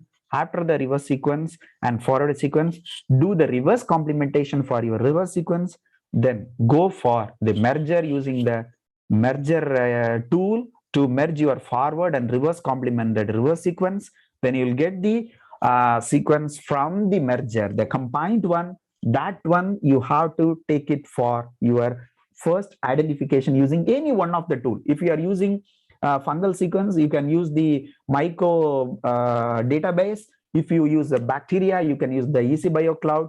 For initial screening, maybe you can nucleotide blast it, and then after you did that in the ECBio cloud or any tool, download the reference sequences from there. Then using the faster sequence of the downloaded one, use the mega 7 to construct your phylogeny. And before you construct, just check your sequence in the alignment using multiple sequence alignment tools. One tool called MAFT in the online, that is also free. Just MAFT it, you will get the sequence. Then there you can find any mistakes. If you identify from your query sequence, just validate it with your chromatogram, then you go for the finalization. This is what the way how it's supposed to be identified. Is it very clear?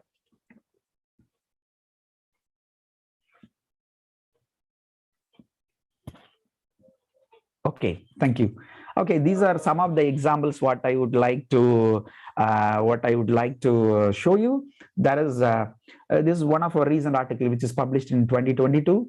That is talking about the keratinase gene, and this is also we did the same thing. We identified a lot of mutations which are associated with the increasing degrading activity of keratinase. Okay. Now, okay, apart from that, I think you had one lecture yesterday also, right, regarding multi-drug resistant. One of our field of interest is also multi-drug resistant. We have a multi-drug resistant Candida auris. There we have used the same technique to identify the multi-drug resistant mutation in what do you call as ERG11 gene. Like this, these techniques can be applied in many ways. At the end, if you do any type of sequencing in any the microorganism based genes, and you can have your phylogeny constructed like this. Okay, and this is possible. Okay, this is possible. Okay, thank you. This is possible for for you to get a very good output.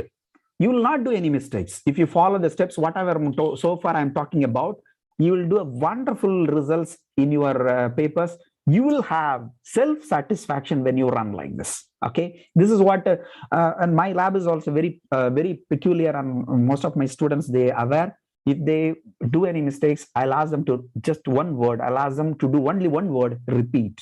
So what is the one thing? If you find any mistakes, don't hesitate to repeat. Repeating is only will give you respectful results. Okay, so remember this one. So don't think that, oh my God, my guide is always asking me to repeat. I don't have time to do the work. I have to complete my PhD and I have to fly away. Don't think like that. If he is asking you to repeat, it means that some meaningful advice, that will give you, that will mold you to give you better result. So that is what very important. Okay, so far I was talking about all about microbes and all those things. Now I'm going to take you to the next proceedings, that is for the human. How this simple PCR can identify a human. Okay, this is also one of our main goal, as they were telling, the identification of genetic mutations in the early pregnancies. Early pregnancy in the sense, we generally prefer the amniotic fluid for the mutation identification from the mother to identify the mutation in the gender. Our lab, we are now working on, and we have successfully worked a lot of things. We are working on early identification. What is early identification? We have developed a lot of techniques to identify gender of the baby. Maybe it is banned in India, okay? But here it's like allowed. So we are doing this work to identify the gender of the baby just the 7th week of pregnancy. Just imagine if you go for the identification of the gender, this is needed for the genetic mutation studies, okay? If you go for identification of gender using the normal available techniques using ultrasound, they will be able to identify only at the end of the first trimester. But here in our lab, we have developed technique based on the simple PCR techniques using real-time and the normal PCR techniques to identify the gender within the 7th week of pregnancy. And we have done successfully that one also. And that how it actually that is possible because we are collecting a lot of samples from the mother. From the mother, we are collecting a lot of samples, starting from the mother blood to isolate the fetal nucleated RBC. Just imagine we are collecting the blood to isolate the from the mother, we are collecting the blood to isolate the fetal nucleated RBCs. Now, after that, we are collecting the mother's urine and a lot of other samples, mothers, buccals, and all those things to do the identification of the gender of the baby. What we did actually, we did one simple PCR reaction. Okay, that is a multiplex PCR. This here you can see there are just to observe the well F4 and M4. F4 is the female. Sorry, F4 is the male. M4 is the male female. Okay, sorry. The F4, what is that? Is the male, and M4 is the female.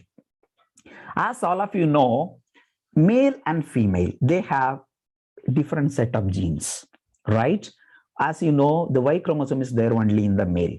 So we picked up, there are genes which can be amplified at the same time to differentiate the male and female. If you run this multiplex with the 4 set of primers, if you get only the 8 actin B amplification, then that is female. And if you get all the other amplifications also along with the actin B, then that is called male. This is what we did. This is one multiplex PCR, okay? And the same technique was adapted and verified using the real-time PCR. What we did, we used the same primers with the cybergreen chemistry. With the cybergreen chemistry, we used the same primers and we adapted the same technique in the real-time PCR. That is more sensitive, and these techniques were already authenticated using gene sequences. All these works are done starting from the simple primer designing. We have designed 4 set of primers with the same melting temperature, with the same sequential length, and we checked all those things and verified with a lot of different samples. And finally, we concluded that a simple PCR can identify the gender of the baby, and not only gender, you can identify the same technique, you can identify the mutations also. And this is one of our recent paper published in in the last January. We published this paper in the journal, and this is, we concluded that the fetal nucleated RBCs can determine the gender of the baby in the early pregnancy. And using the same technique, we have the patent also, US already granted patent.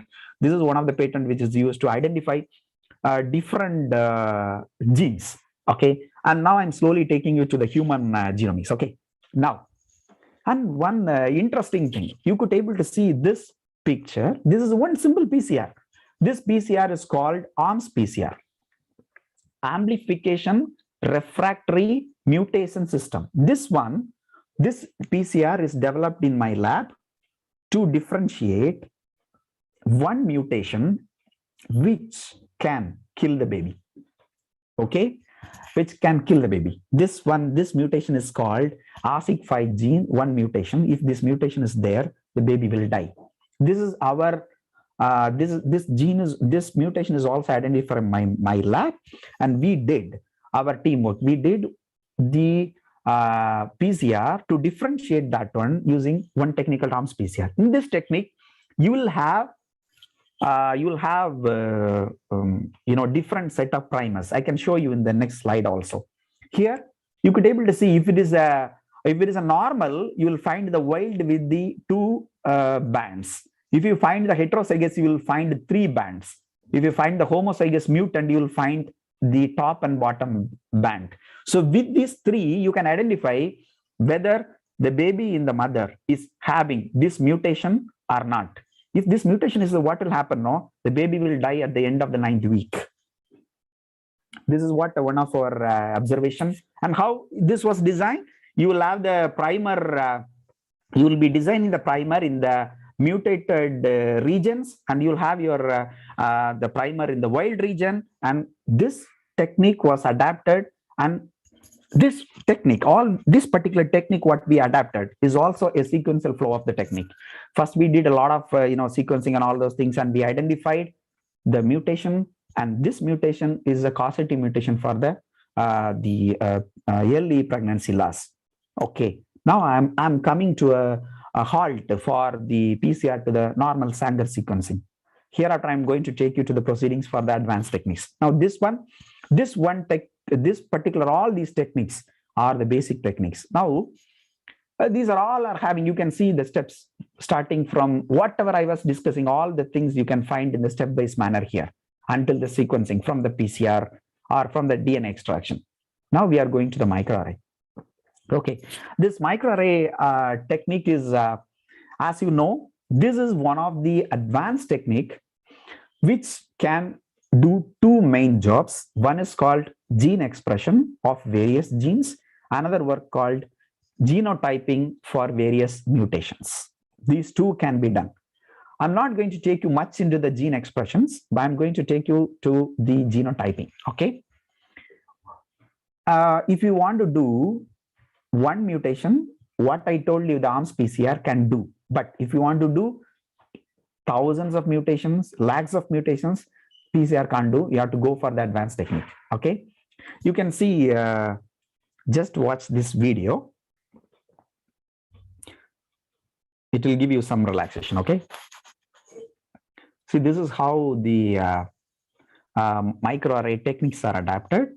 You could able to see the chip. What he is holding is the chip, which is having the already loaded probes on it for specific probes for each and every genes and each and every mutation specific probes. And what we will be doing, we are going to take the DNA, and the DNA will be processed a little bit, and the DNA will be loaded in the, okay, sorry. DNA will be loaded in the, what happened? Not playing. Oh, sorry.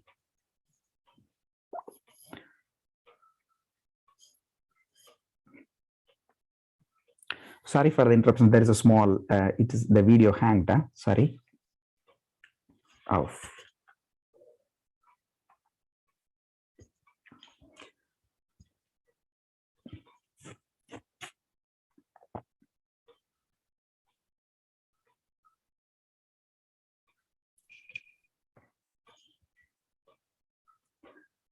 Students, if you have any questions so far, you can ask while I'm opening the file again. So I will able to answer, and I'll try to retrieve the file now. Sorry, when I was clicking, it is as it is in Zoom, it's got stuck up. Okay. If you have any questions over so far what I have been discussing, you can ask now until I load the file again.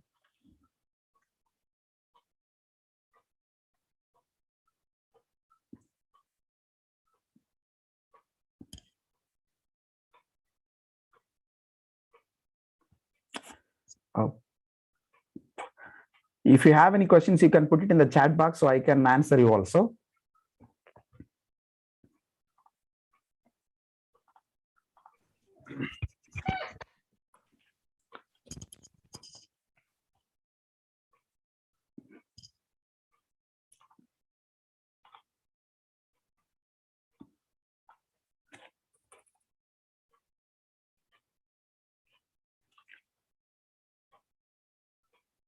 Participants, you can unmute yourself.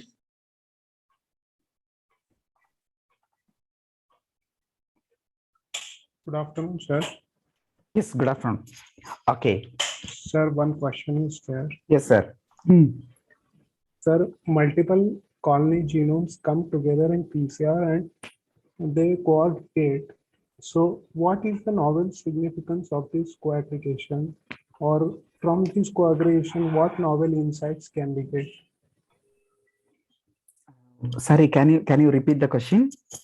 So multiple colony genomes when come together in PCR, they co-aggregate. So Okay, what is the okay. novel significance of this co-aggregation? Or from this co-aggregation, what novel insights can we get?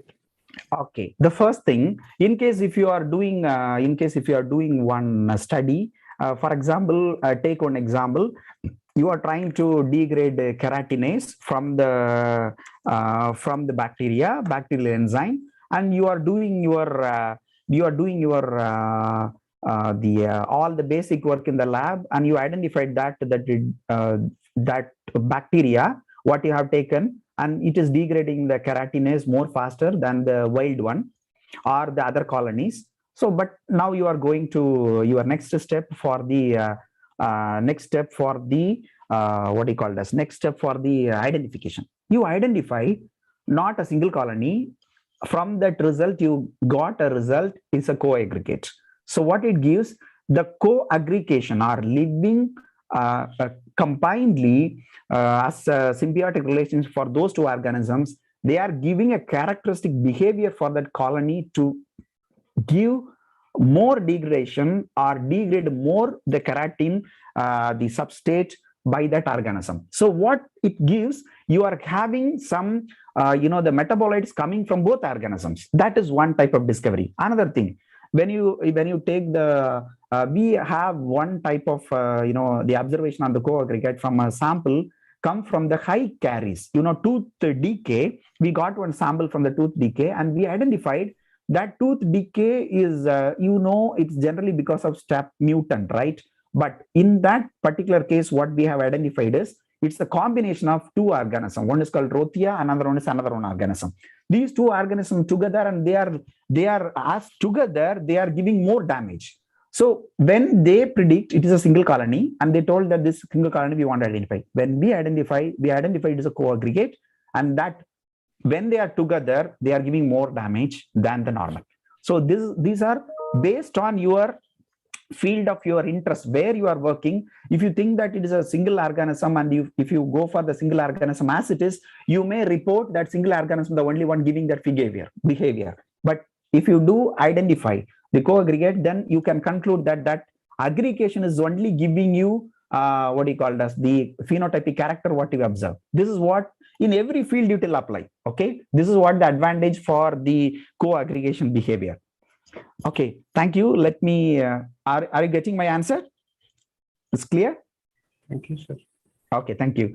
Let me show you another one small video. See, this is the chip what we use for the microarray, and this this particular the chip is having 250,000 SNPs can be identified. Okay, it has the markers for 250,000. Now in the market we have another chip that can identify 5 lakhs of the SNPs also. So the chip, once you loaded the sample, then you will go for the chip, you will process it. This is the way how we process it, and this is for a simple video which will give you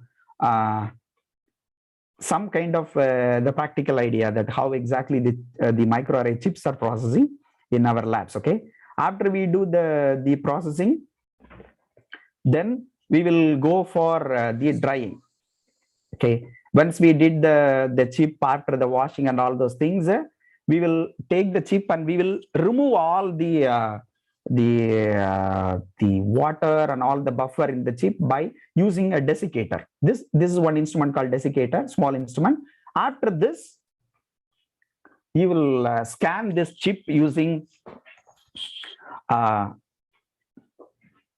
okay, I'll come back to the questions later answer. Okay, and now after you do the scanning, you will get an answer for the mutation, whether it is present or not, for about 2.5 lakhs of SNPs in the human. Now you can have the chip for even other organisms also. So what we have to do now? I have a 2 lakhs, 2.5 lakhs. How I'm going to analyze the data? First, what I have to do, I have to go for the quality check. Then how it's not like the sequencing is completely different. You can quality check, you can check based on the softwares. They will tell whether this sample is passed or not. That we will calculate based on the call rate. How many SNBs observed, how many S1Bs are positive, out of that how many SNBs are positive, not positive, how many SNBs are detected out of 2.5 lakhs, and if more than more than 99% of SNBs are detected, then that particular sample will be passed.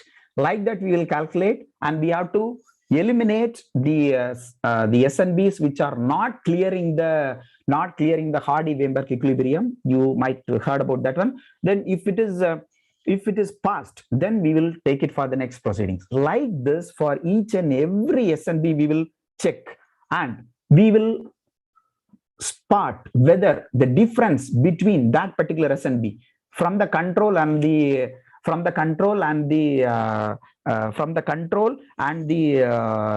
case, if it is different or not, that we have to calculate based on some analysis. How many are there in the control, how many are there in the patient? Based on that we will signify if that SNB is identified 100 samples of patient, 100 samples of 100. If we identify a mutation, 90 mutation in the cases, and only 5 mutation if you identify the control, then one example that this particular SNP is associated with the disease. Like this, we will go, and if you apply the calculation, you will find the p-value, normal p-value. You know the p-value calculation, so you go for the p-value calculation using any type of test, the ANOVA or student teachers, like all the test what you do. The similar way, here they have the SNB association analysis. That analysis will give you a p-value.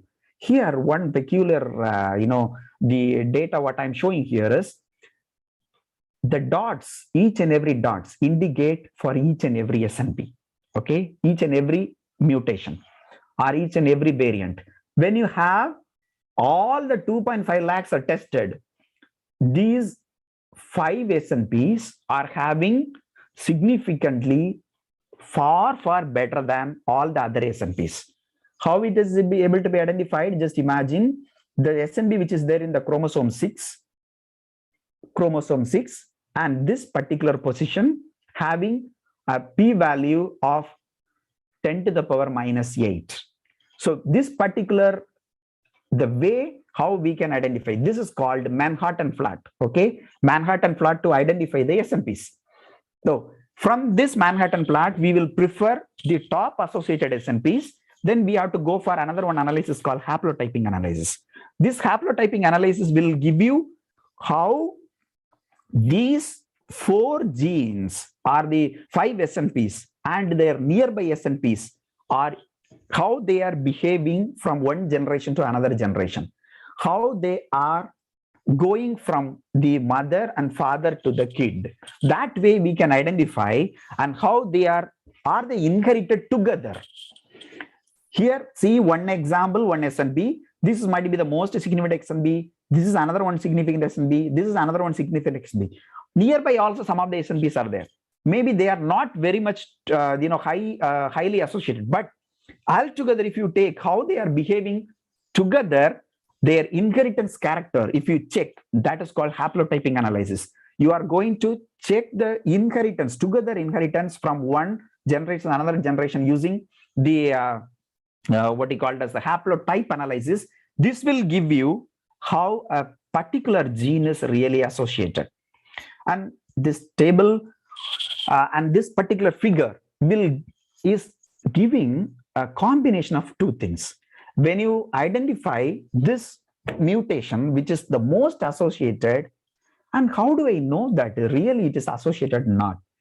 If it is a mutation, but it may not be expressed in the samples, it may not be reflecting in the phenotypic character. Sometimes the mutations might be null and valid. It will not be really impacting the gene expression. How do I identify? For that, once you identify the top mutations, then you have to check whether these mutations are really impacting on the gene expression. How that is possible? This is one of our article very recently, in the communication. This will be possible when you get one mutation which is there in the highly associated mutation, whether this mutation is having some impact on the gene sequence or the gene expression. That is possible mainly because of the next generation sequencing, and also using real-time PCR also. So now I'm going to take you to the next level of the proceedings for the next generation sequencing. As you know, in the beginning, from the discovery of the DNA, the DNA was started sequencing, and various scientists, they have put their effort to do the whole genome sequencing until they reach the human whole genome sequencing. In the beginning, they did the E. coli sequencing, virus sequencing, all the insect sequencing, everything they did. For example, one of the most well-known sequence that is done in the beginning of the whole genome sequencing studies was the Drosophila. That was 165 million. But if you look at the human, it was very far away. But then later they did the Anopheles mosquito, which was the causative agent for most of the dangerous diseases. Like many insect sequences are already identified. Now, if you look, okay, what is the, how exactly the sequences are, really the genome sizes are different between organisms. What you could be able to see here, if you look at the virus, that is very small. It is only in thousands. If you go in the organisms like E. coli, it's in small number of single digit of millions. If you go the human, it is in single digits of billions. But if you go the plants, they are having the huge genome that will be like, in more than 100 billions. So these things are how it is possible we can do with the whole genome sequencing only, starting from the DNA expression until the whole genome sequencing. This process is also very, very, very, high level, very expensive process in the beginning. But now people, they have invented a lot of technologies. Now the amount needed, if you look in the last 10 years before, if you want to do the whole genome sequencing, you have to spend some thousands of dollars. But now, if with the $1,000 you can able to do, that is how, because of a lot of companies come into the market to do the DNA sequencing.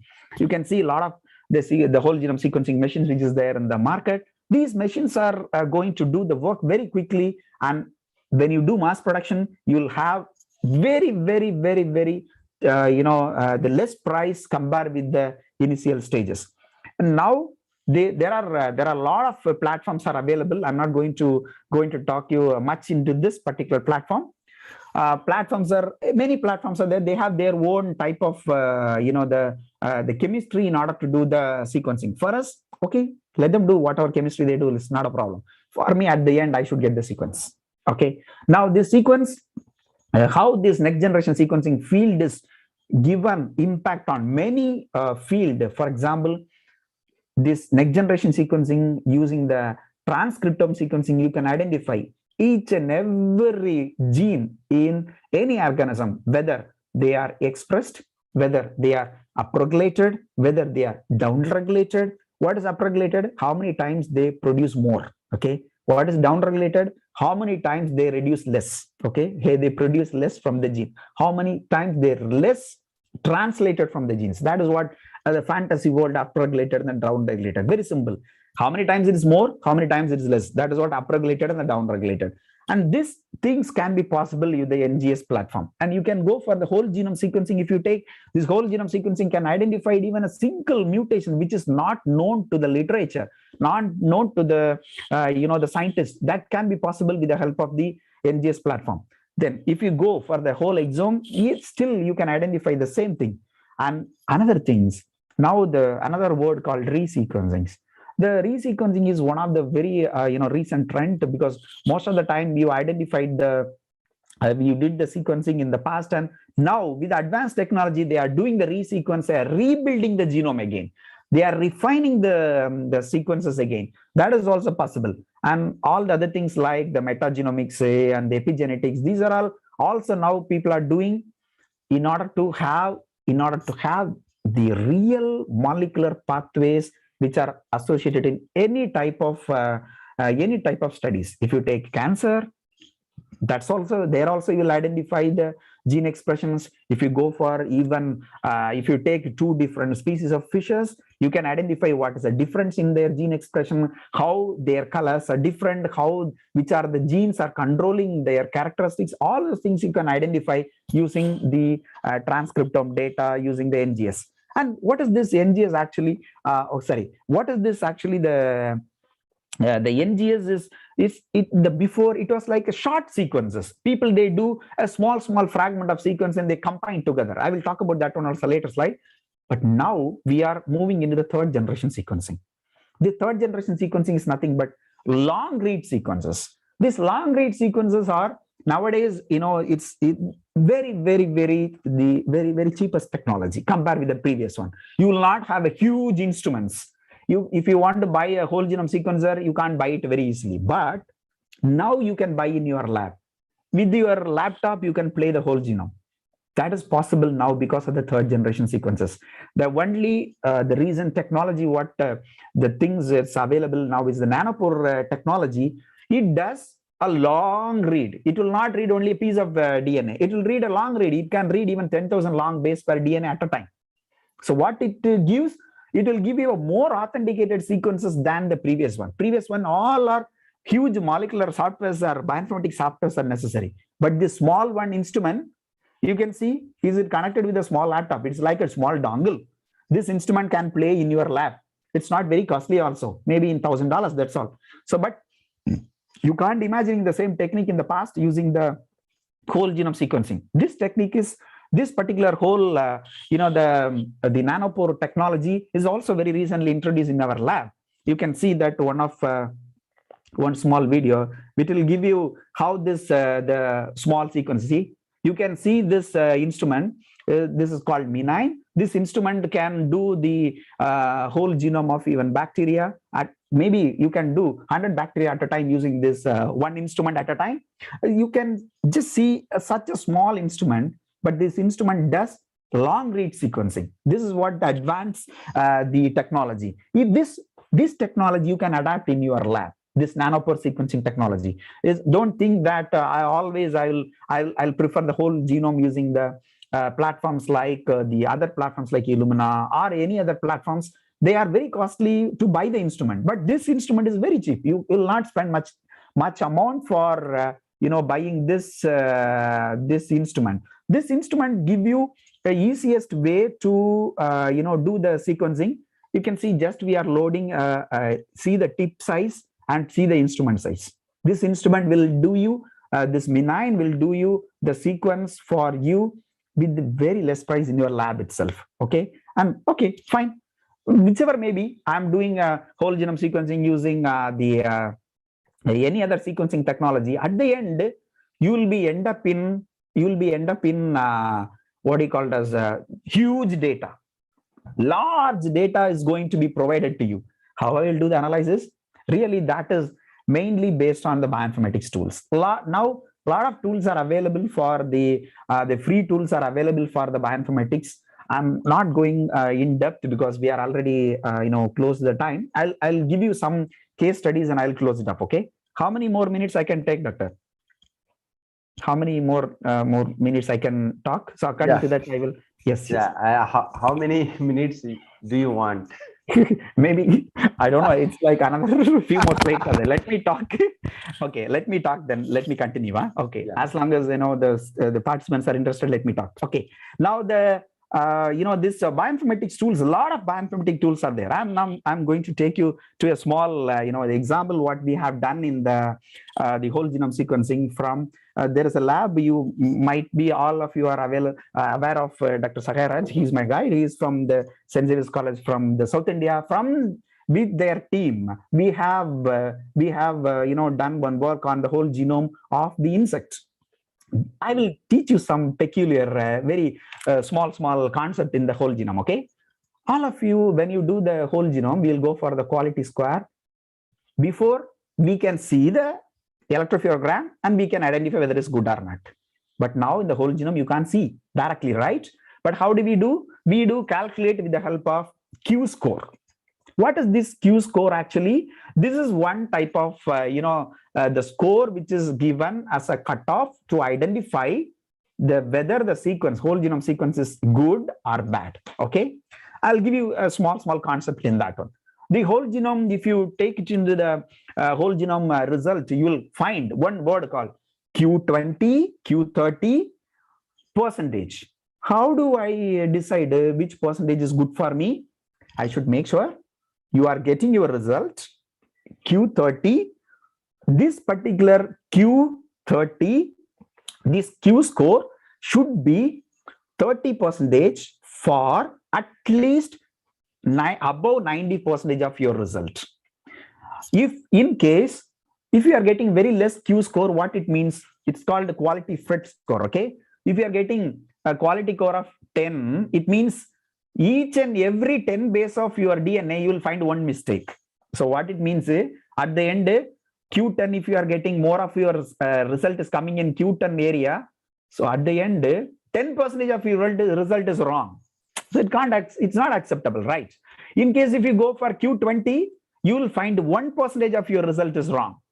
Okay, you are getting 1% of wrong result. In case if you go for Q30, you will get 0.1% of result wrong. That is what we called as 99.9% of accuracy. It means 0.1% wrong. So now people are looking into Q50 and Q60. That is the recent long read sequences in combination with the old technology and the long read sequences. People are trying to get the sequence quality score about Q50 and Q60. If you are getting Q50 and Q60, you will have your error rate 0.0001. You will have Q60 0.00001. So it means that you are reducing the error. Why we have to reduce the error? Because you are looking for a single mutation. If you have 10% error, you will find a junk mutation which is useless. Okay. Okay. Okay. Now, if you look at the quality score, you could able to see here. The quality score is like you can see the Q score. See, one of our data, most of our sequence reads are in the quality score which is above 30. It means that we have 0.1% of error. When you talk about the whole genome, people used to give some of the words called scaffold, quantic. These are some of the terms they used to talk about in the sequence analysis. I will give you a very simple idea. What is that is about? Okay, if you take the sequence reads, if you do with the any platform which is having only small fragment of DNA, all these fragment of DNA will be amplified on sequence for about 300 times to 200 times like that. Once they amplified, all small pieces of region will be amplified. You can see here, small pieces. This is the whole genome. Okay, small pieces of regions are amplified. That regions are aligned together and they will get one small fragment of DNA that is called quantic. If all the quantics are come about together and they will form a small scaffold. So at the end, you will have your genome here. In your genome, the big genome will be there, and scaffold is nothing but a small fragment of your genome, a very small fragment of genome that is called the scaffold. And in the scaffold, you will find all small aligned sequences that is termed as quantic. This is what the whole genome, the analysis overall, this analysis is going. If you are getting a scaffold which is with a high length, which is with more length, then that is the good sequence. If you are getting, see here, around 22.5 lakhs of the sequence fragments are there in the 300 base pair. So it's like a junk only. But you have only very less amount of region is having a high read, long read. These long reads are very important for you when you are taking for any analysis. You could see the overall idea. When you see here, when you are doing the sequences, all things are read like small pieces. And all pieces will be, connected together with alignment as a quantic, and the quantics are aligned together to form the scaffold, and the scaffold are aligned together to form the whole genome. This is what the overall idea. And after this, the whole genome, you will have your the analysis, further analysis with anything. and you can construct your whole genome phylogeny, you can construct your whole phylogenetic map and all those things. Okay, so this is one example what I have given from the what do you call this? We have given from the insect. Let me take you to one proceeding with the human. I'm going to give you some very peculiar examples. Okay, in our lab, we have received one interesting case. What we have received, there was a family.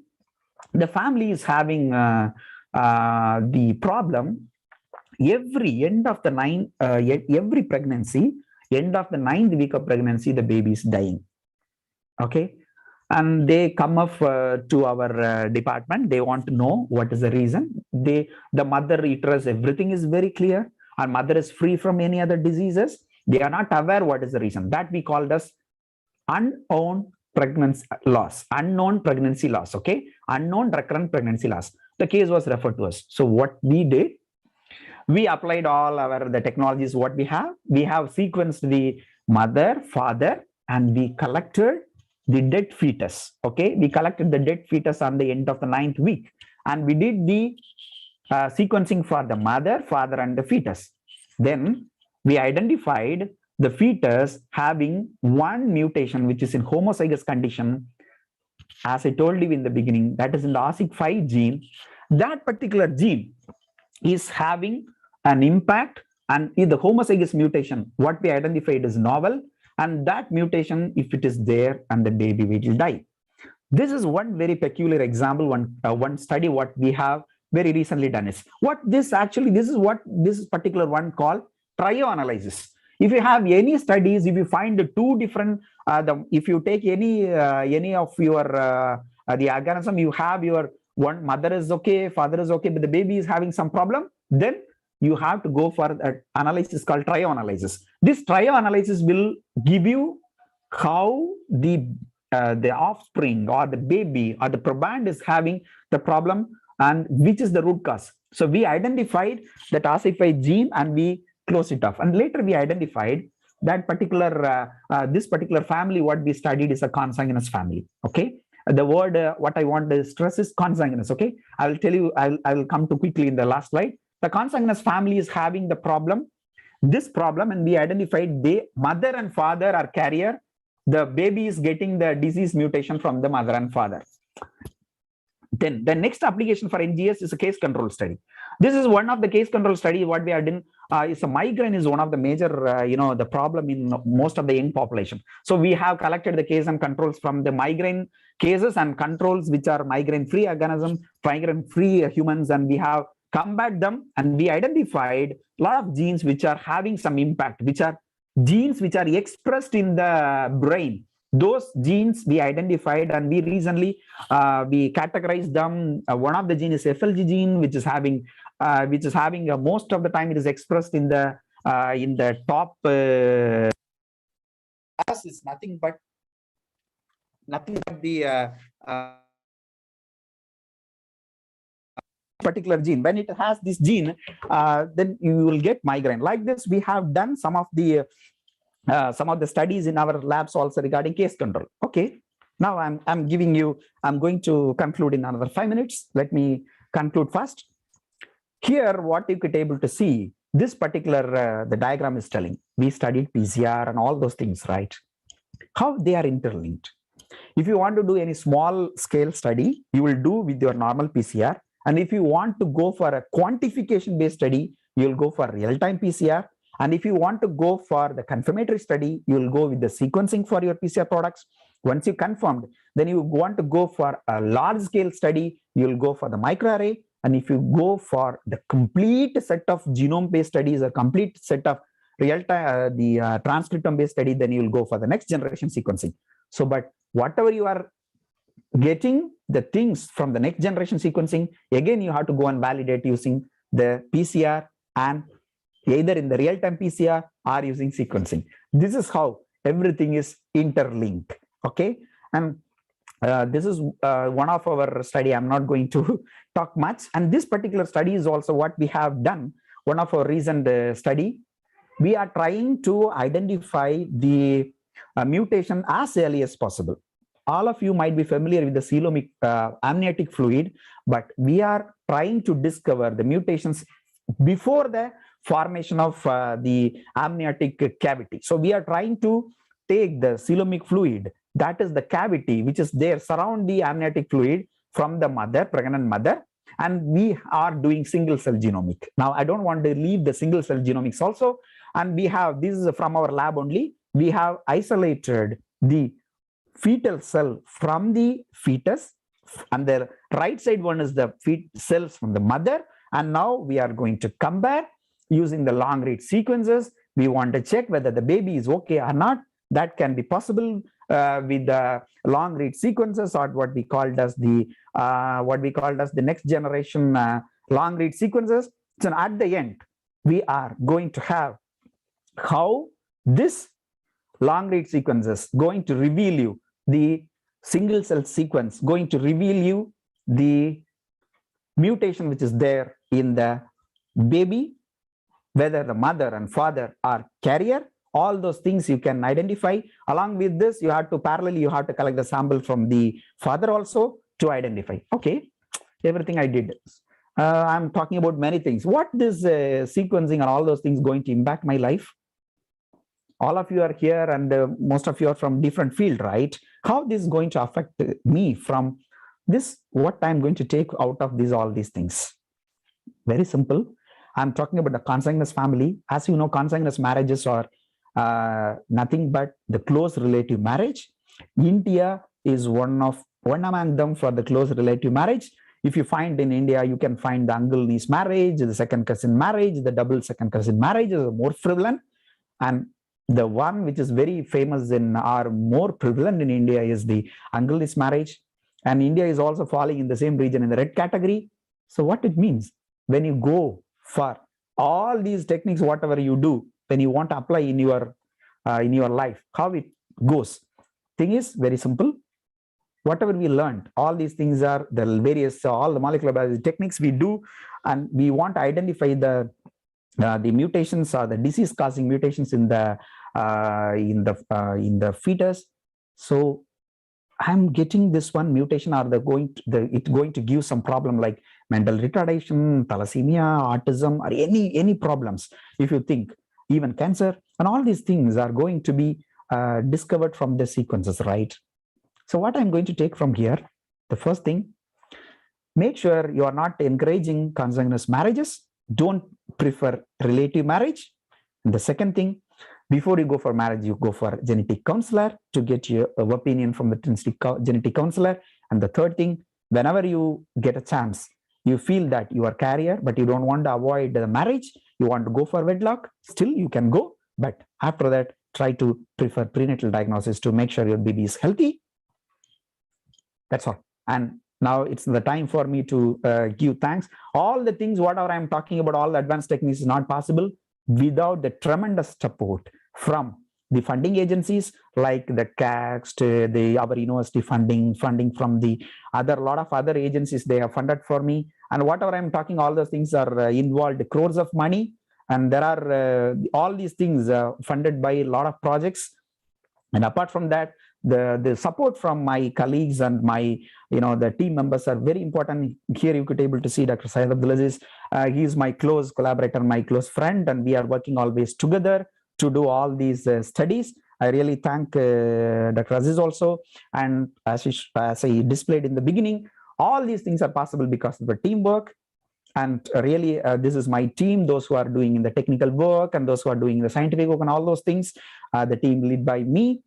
And at the end, this is a great platform for me to reach a lot of audience. Thank you so much for giving this great opportunity with the Dr. Sunil Gaiwad and Dr. Deshmukh for your great chance for me to talk in the big gathering. Now I can close it with a few questions. Thank you. Thank you, sir. Thank you very much. There is one question in the chat box. Okay. Whenever we increase the number of base pairs in order to achieve same melting temperature while designing primers, wouldn't this affect annealing time during PCR? This question is from there. Yeah, annealing time. Annealing time, it will not affect. Most of the time, you can increase the annealing time maximum to 30 seconds to 1 minute. That is more than sufficient. It will not affect much. We used to keep the standard annealing temperature for 1 minute. That if you keep the standard annealing temperature for 1 minute, it can take any annealing. If you go for 35 base per long primer also, still it will work, because you can see one of our the patent which was published, we have about 35 base per long.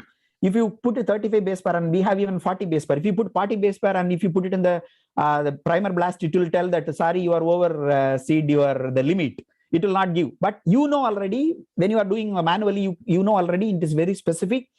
So in that particular case also, we can go for the annealing the time not more than 1 minute. If you keep 1 minute, that is annealing time. Okay, not I'm talking about extension time. Annealing time, you can keep it 1 minute. That will give the good results. That's based on our experience.